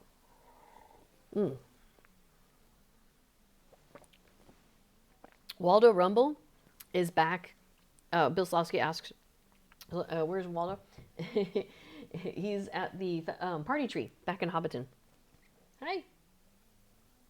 Casper is making an appearance. Yay! He was sleepy today. He was he got up and then he went back to bed and all the humans were up and he just kept on snoozing. Yes, you did. We look very pretty in the sun there. Bright sunshine in his face. The toolkit was from the Fate of Gundabad expansion, and it's from the highest one, the Ultimate Collector's Bundle. You get the Fateful Toolkit and another Universal Style Toolkit that gives you bonus Gundabad tokens, but not bonus Festival tokens. Yes, the other Waldo. You know, every once in a while I'll see a character running around who is dressed up in that kind of Where's Waldo look, and I'm like, that's very clever. Okay, so what are some other things we can do? We can do the brawl at Thorns. So we skipped right past that. So we're going to go back up to Thorns and take a look at that.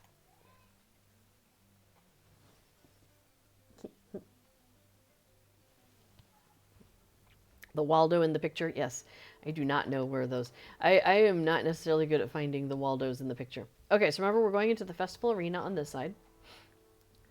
And when we walk in, there's all these folks, right? There's the anniversary vendor over here, our games master.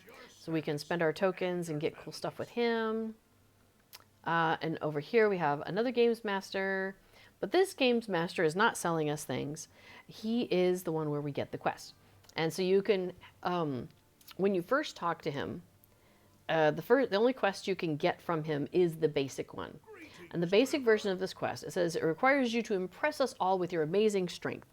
You receive a mighty dwarf club from him, and you use the club to bash your fellow competitors all about the arena. If you do this enough times to impress me, I will have a nice reward for you. So, and it says in red text, as clarification, you only need to knock players around in the basic version of the quest. Simply target a nearby player and use the item. Getting knocked out of the arena will not fail the quest, and you do not need to collect the glorious beer, but feel free to hit anyone going for it.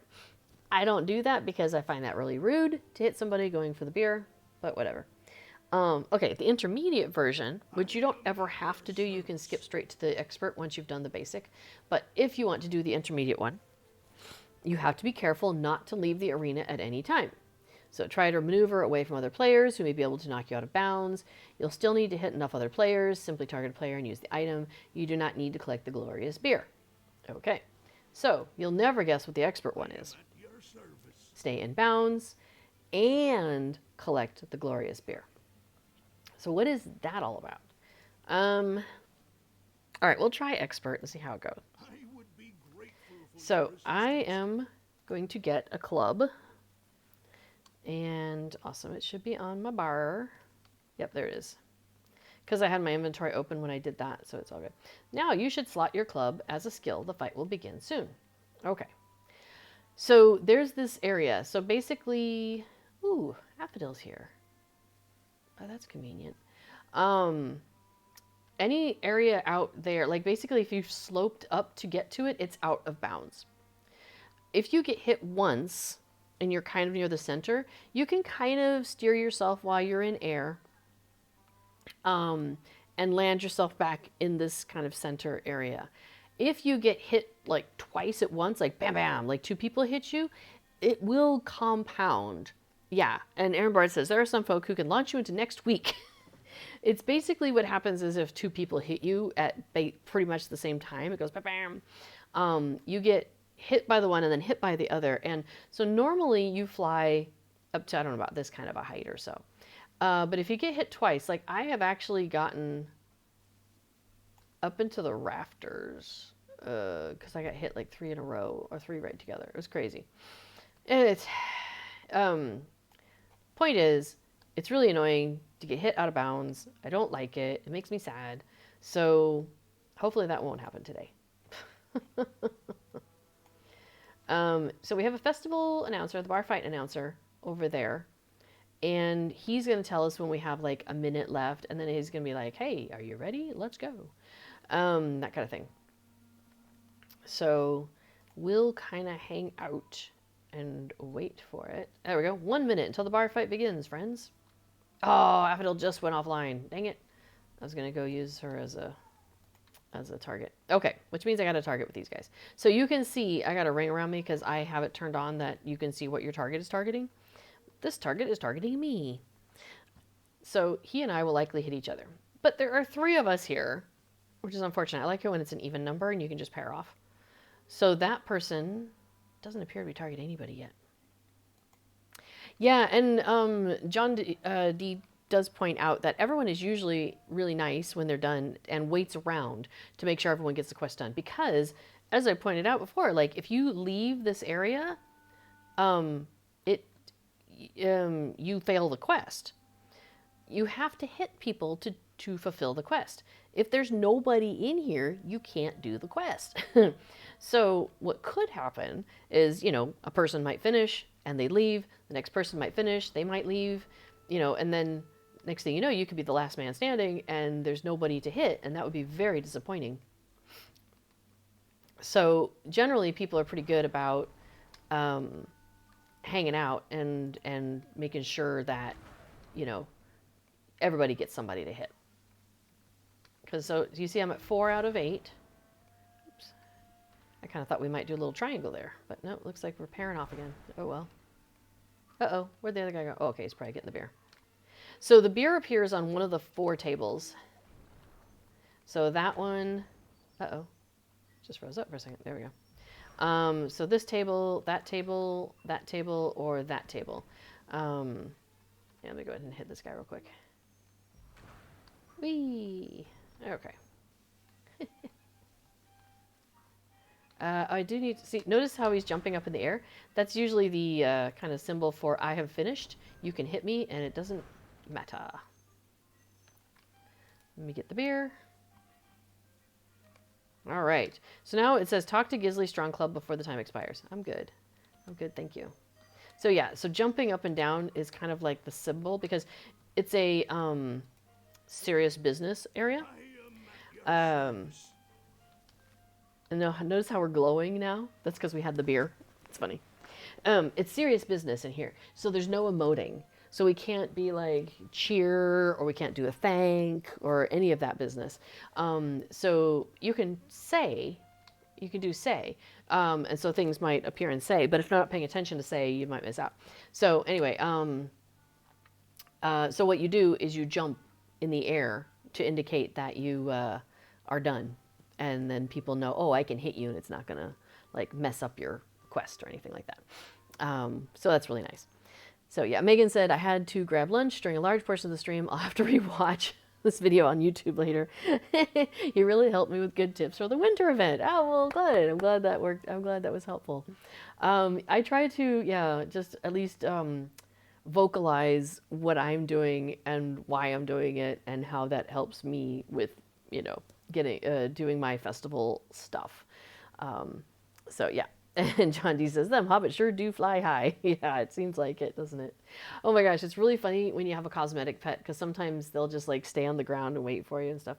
Now, one cool thing you can do in in this fight is if you have somebody who's playing with you, is you can set them to like slash follow you, and so like you hit them, and then they'll just come right back to you, and then you hit them, and they just come right back to you. That can be really convenient, especially like if you're in here all by yourself. I will go and grab like one of our alt accounts and bring them in, and so I have a target. Or I'll be like, honey, can you just bring your character in here so I can just hit them? Okay, so let's see. I've shown you that. Oh, we didn't do the horse race in the Shire. Let's go do the horse race in the Shire. So I will, where am I going to take us? I'll take us to Mickledalving. And we'll go do the horse race in the Shire.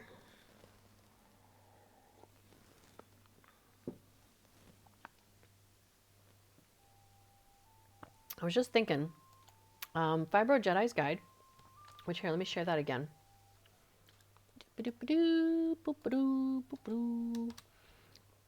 And of course, LOTRO has a guide. Fibro Jedi's Guide is great because it just shows you where to go for everything, and yeah, it's fantastic. Let's see, what do we have? What do we have? Because he has a good list of all the things you can do. The rewards, horse races. Okay, so, and then it's cool because he's got like little tabs as you go about halfway down. It's like if you need a quick 7, you can, if it's gloaming, you can do sparking and interest, which is to go out and lay the fireworks down, and you can do lost invitations. And then by the time you're done with that, it'll be evening where you can do the fireworks in Bree, which by the way, you can do every half hour. So if you are just really struggling to get stuff, go away, do something else, and come back half an hour later, and you can do the fireworks at night again. Let's see, Bree horse race. He does the beer brawl, which is every 9 minutes. There's another one that's like every 9 minutes. Which one was it that I was thinking of? Maybe the Shrew Garden. Maybe the no, not the fireworks. Gosh, what was it? There was something that I was trying to figure out, and now that I think about it, almost everything, like the racing, the drinking, the dwarves drinking and racing, and the hobbits eating and racing. Those are every 9 minutes. Yeah, they do a lot of 9-minute stuff in here.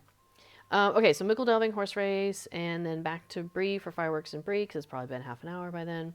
So that's how he does a quick 7. If it's daytime, it's a lot of the same stuff. Progressing the scavenger hunt quests can be really useful as another way to get your 7. You know what? We will try to go over to the methyl stage in a minute. Okay, but we're in Mickledalving. We're gonna go look at the horse race real quick.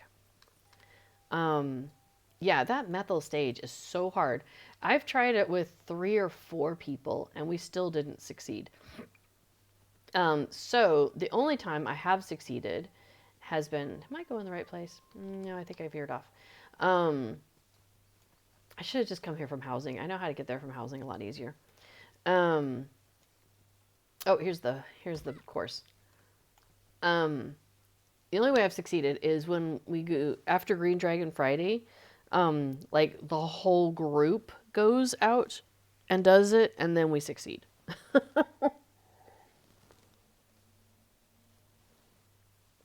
Yeah, John D says, I wish they'd make it a little less demanding because since there aren't a lot of people there usually. I absolutely agree.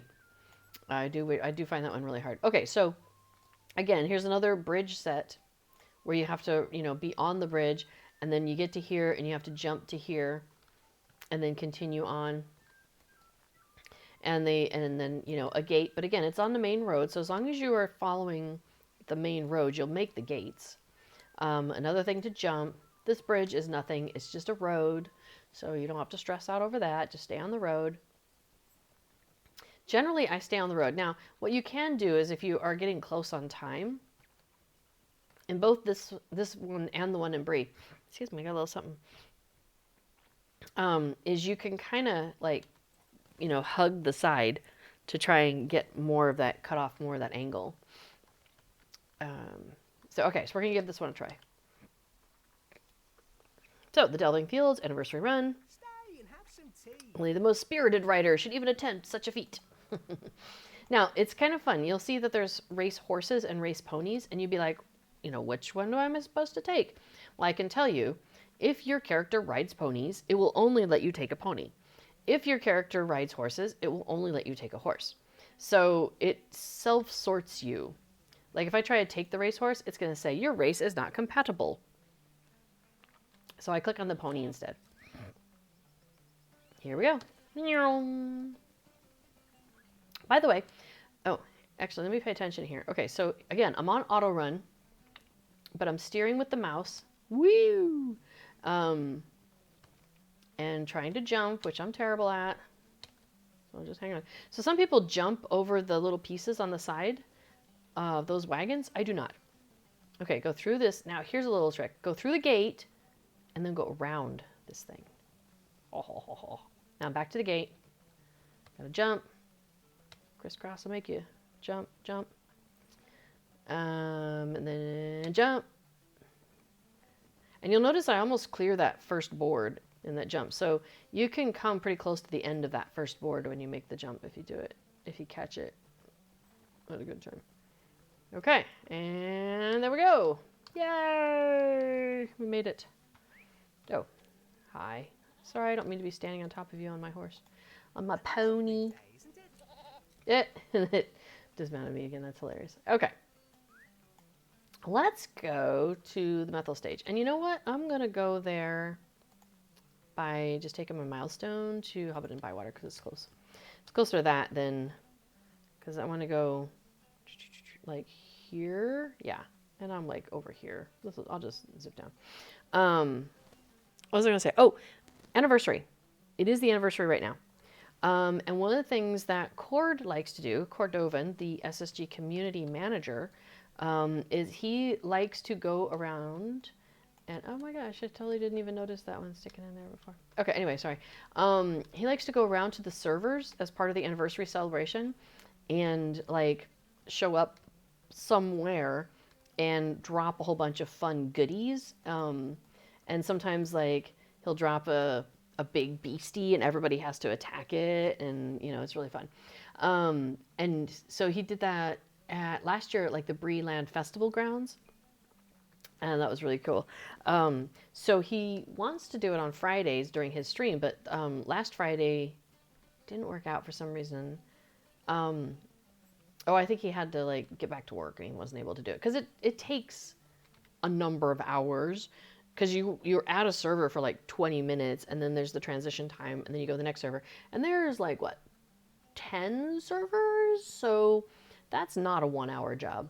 So he wasn't able to do it Friday. So he tried to do it yesterday. He tried to stream it here, but he was having some internet issues. So later on, he went and did some of the North America servers, and he just went and like, it wasn't like a big announcement. He just kind of showed up and was dropping goodies. Like probably people were talking about it in world chat.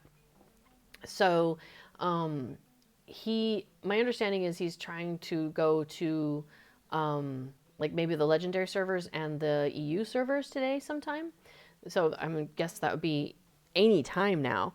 And I don't know if he's going to try and stream or not. Like both myself and B4 have said, hey, you can take our times if you wish to do so. In fact, I'm just going to double check and make sure I haven't missed anything. Any messages saying, hey, I want to take over. But I'm not seeing anything. Let me check. Okay. So not seeing anything there. But anyway, so keep an eye out in your world chat and keep an eye on Twitter because sometimes he'll put something, he'll do a tweet saying, hey, I'm going to go. And that's because he'll show up basically and give out goodies like the anniversary corgi and maybe some fireworks, consumables, that kind of thing. So that's kind of fun. Okay, so now we're at the Methel stage, as we have discussed previously. And this fellow up here, Milo Brockhouse, he is the fireworks announcer. So when he is ready, he will give us a quest. And the quest is light a ton of fireworks in a short period of time. And me, by my little lonesome, will fail the quest. Um, yeah. And basically you can fire off all of these fireworks, whatever. And you basically do like one, you could, like you fire one and then it has a cooldown, internal cooldown. And then you like fire the next one, fire the next one, fire the next one. Like I have done like a 6 rotation, like 1, 2, 3, 4, 5, like just keep lighting the next one and keep going around. And it still wasn't enough, but they were cooled down enough by the time I got back around. So at least there was that. So I'm not even going to attempt it, but there you know where it is, at least, if you ever want to give it a try. Also, if it's like, if you have the quest and it's like, go talk to Gandalf at the Methyl stage, this is where Gandalf is standing. A couple other things. Oh, sorry, there's a question. John D says, how many festival instances are there? Just the one? Yes. So far, for this anniversary festival, there is just the one instance. So if you go to our instance finder, and I'm going to collapse it and look at our seasonal instances. Anniversary. Oop. And it just reset. Oh, because I'm no longer the leader of my group. It's okay. So each of these festivals, you'll see there's 2 listed. There's the boss from the vaults. Oh, stop it. And then there's the more lighthearted one. For this festival last year, they introduced the lighthearted one, a flurry of fireworks, which I'll do on next week's stream. I'm not going to do it today because I kind of want to wrap up soon and let B4 get on and get started with his stream. So we're going to do that here in a second. But that's, yes, but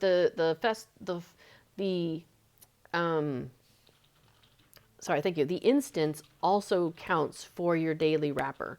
So that is another way you can get tokens. And I have done that before where I just run it on like level 10, the festival instance, the fun one, just to get my, increment the thing and get the tokens. Now, does it give you festivity tokens or does it give you festival tokens? Probably festival because I haven't seen the festivity barter. Okay. Last little thing I wanted to mention is you can buy the fireworks there's 4 fireworks vendors standing around. They are of the different races. So here's like our elven fireworks vendor, and she sells the elf fireworks. And she also sells the other 1, 2, 3, 4, 5, 6 regular fireworks. And those are the ones that if you do those 50 times, it gets you a deed. It does not give you a permanent skill, but at least it does a deed. Also, Gandalf will have a quest for you that you can do once, like ever, per character.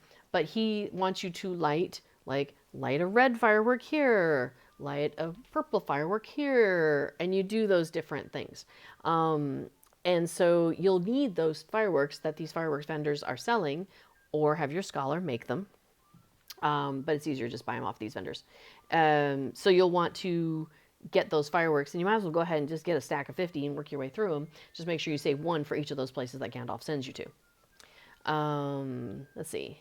There's a quest in the instance for festivity tokens. Oh, right. Thanks, Cool Witch. Okay, so there's 2 fireworks vendors here, and then there's 2 back at the at that hill in Bree. So the elf vendor is there, and the hobbit vendor is here. Of course, the hobbits, because we're in Hobbit. We're in the Shire. So Glad Goodbody. Good day. And she has the Hobbit fireworks, and then all of those other ones. So we need to go talk to Walter Rumble, though. So let's go get that done before we forget. And then the 2 by the party tree, or not the party tree, by up in Bree, are the dwarf and the race of man. So that's how you can get those other fireworks. Now, in your anniversary bundle, actually, did I open mine yet? Maybe like 4 minutes. I think I'll be switching over here. Just FYI. Oh, hey, there I have some unwanted messages. Yeah, the unwanted messages are 1 silver each. I just like to sell them. That's great. Free money. Did I open my box? Oh, I may have just shoved it in my storage. That's why I was opening that. Let me check my vault. Okay, so as part of your anniversary bundle, you may have gotten a box of fireworks, and it gave you, like 2 dwarf, 2 elf, 2 hobbit, 2 man. Um, and what you'll do is you hang on to those um, till the which festival? Fibro Jedi mentions it in here because it's the which festival? Maybe it's the other way around. Anyway, you use the fireworks from one festival to buy the fireworks from another festival. I was thinking this is the one where you accumulate them, and the next one is the one where you use them. Let me just double check that. Why do I keep getting fireworks? Says Vibro Jedi. Bum, bum, bum. Farmer's Fair. That's it. So each week that this anniversary event is on, says Vibro Jedi, you'll receive the quest, the anniversary celebration has arrived. It'll just like pop up, and it'll be like, here, have a box of fireworks. And it gives you those 4 different types. Keep one of each of those because during the Farmer's Fair, there's a quest where you show up at the guy and he's like, hey, give me one of each of these fireworks and I'll give you either Farmer's Fair token or anniversary fireworks. Anniversary fireworks, I've picked up, and you only need it once because it's not a consumable, I believe. I think that's the reusable. Here, I'll double check. Let me hop down. Hop down. All right, so there's my anniversary fireworks.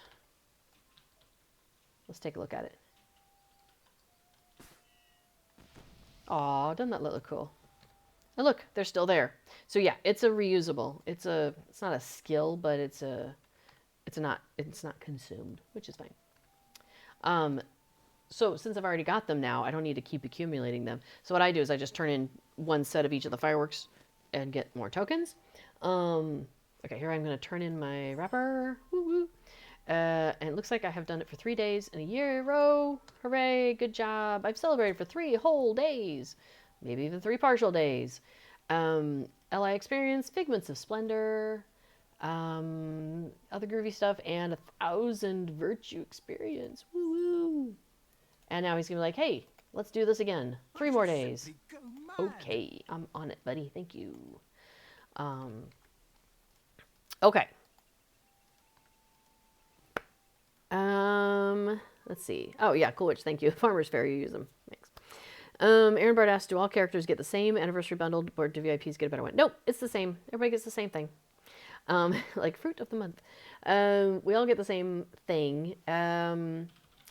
Let's see. So everybody gets their year. So like this was my I got the 6-year bundle, which I've already dispersed, I think. Let me see. What did I do with it? I may have opened it and already moved everything around. Which was, gosh, it's somewhere on the LOTRO website and possibly, and probably on the wiki too. They list out what all you get for each of those year increments. So I think this year was some War Steed cosmetics for me, and maybe, yeah, I think last year was the cosmetics for my character, and then this year was the War Steed cosmetics that matched the character's cosmetics that I got last year. I think that's it. And then everybody got like a little goodie. I forgot what it was we got this year. It's terrible. Last year, I think we got the carry-all box. Like, oh, that was so cool. But last year was also the 15th anniversary, so that was a big deal. Aaron Brad asks, if I'm building an alt, do they need to be out of Archette or the intro, or does it matter? Like, to get the stuff? I think you get it all as soon as you, like, exist. Because I know every time I start a new character and I open up my inventory, it is such a mess. Because I have purchased bundles, and the bundle comes with like this cosmetic set and that cosmetic set, and so I open them so I can get the cosmetic pets out, but then I have all these cosmetic outfits that I don't need, and so what I was doing was keeping like a pile of each one, but then it got to be crazy. Oh, here's the 4-year gift box. That one has a fine dress and a matching tunic and trousers set. But I've already opened that on a different character and put that into my wardrobe, so I don't need to open that here. yeah, all your characters, every new character ends up with everything, and it's kind of crazy. First step is admitting you have a problem, says John D. You say problem. Is it a problem? Yeah, you almost never open the armor boxes because it takes up so much space when you do. Yeah, I just basically end up dragging things out. Like like I'll be running through the intro and they're like talking and I'm like, yeah, I've heard this before. I'm just gonna work on my inventory. It's kind of funny. Aaron Bard bundles. We're talking about like the expansion packs. So like, the Fate of Good to Bad, the Ultimate pack came with 2 sets of cosmetics and I think some amount or two, and some pets. So you get the tome of the pet. So you have to click on it so your character learns that how to have that pet. So that's why I have so many. One of the reasons why, I should say why. One of the reasons why, if you look at my pet collection, I have a few. Now, because I buy every single one at every single festival also. Um, but yeah, before it mentions your annual gifts at the start of the tutorial, you'll get all of those as well. Um, so let's see, that's a barter. That's a barter. But there's some that I got that I haven't bartered for that I got like yeah, that one was actually a couple years ago. Let's see. This one, like this Battle Adorned Pig, I got him because I got the War of the Three Peaks Ultimate Fan Bundle. That's a pet that every single one of my characters gets. In fact, there's a handful of them. So there's the Battle Adorned Pig. No, not the Happy Pig. Who was the other one I got? Anyway, there's a couple of pets. There's a couple of mounts. Oh yeah, that's what I was thinking on the mounts. Oh, it's not a pig. It's a boar. So I got the War of the Three Peaks Ultimate Fan Bundle also. And so I got the Boar of the Three Peaks from the War of the Three Peaks. There's also the Elder Slade Boar. That was comes out of the Collector's or Ultimate bundle because it came in the Collector's level. And then the Fateful Thunder Boar came also out of the Ultimate. So if you buy the basic level of the Fate of Good and Bad, then you just got the Elder Slade Boar. But if you got the Ultimate one, you also got the Fateful Thunder Boar and the Boar of the Three Peaks, as an example. So that's the sort of thing. That's why I have an accumulation of a lot of things. Myself and many others, I will say. It's not just me. So that's why I don't think it's a problem. It's a perk. It's not a bug. It's a feature. All right. I'm going to get ready to log off here, guys. So let's see. Next week, we'll be back with doing more festival. I will definitely do the festival instance so everybody can see what that looks like. And we'll probably run through it like maybe twice because I definitely want to do it like on level so you can see what it's like.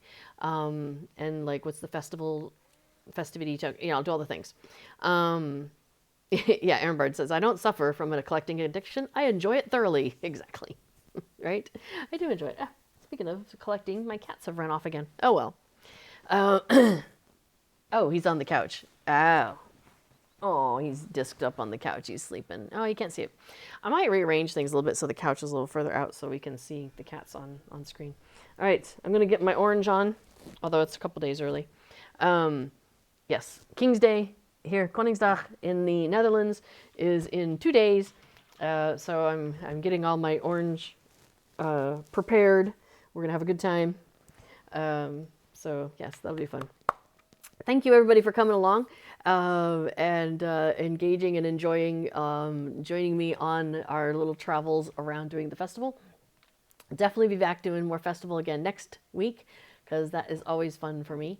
Have a great rest of your day, everybody. Next up is B4, who is sitting right next to me, and he will be doing his stream about plugins here on the in LOTRO. His stream is called Pluggin' Along.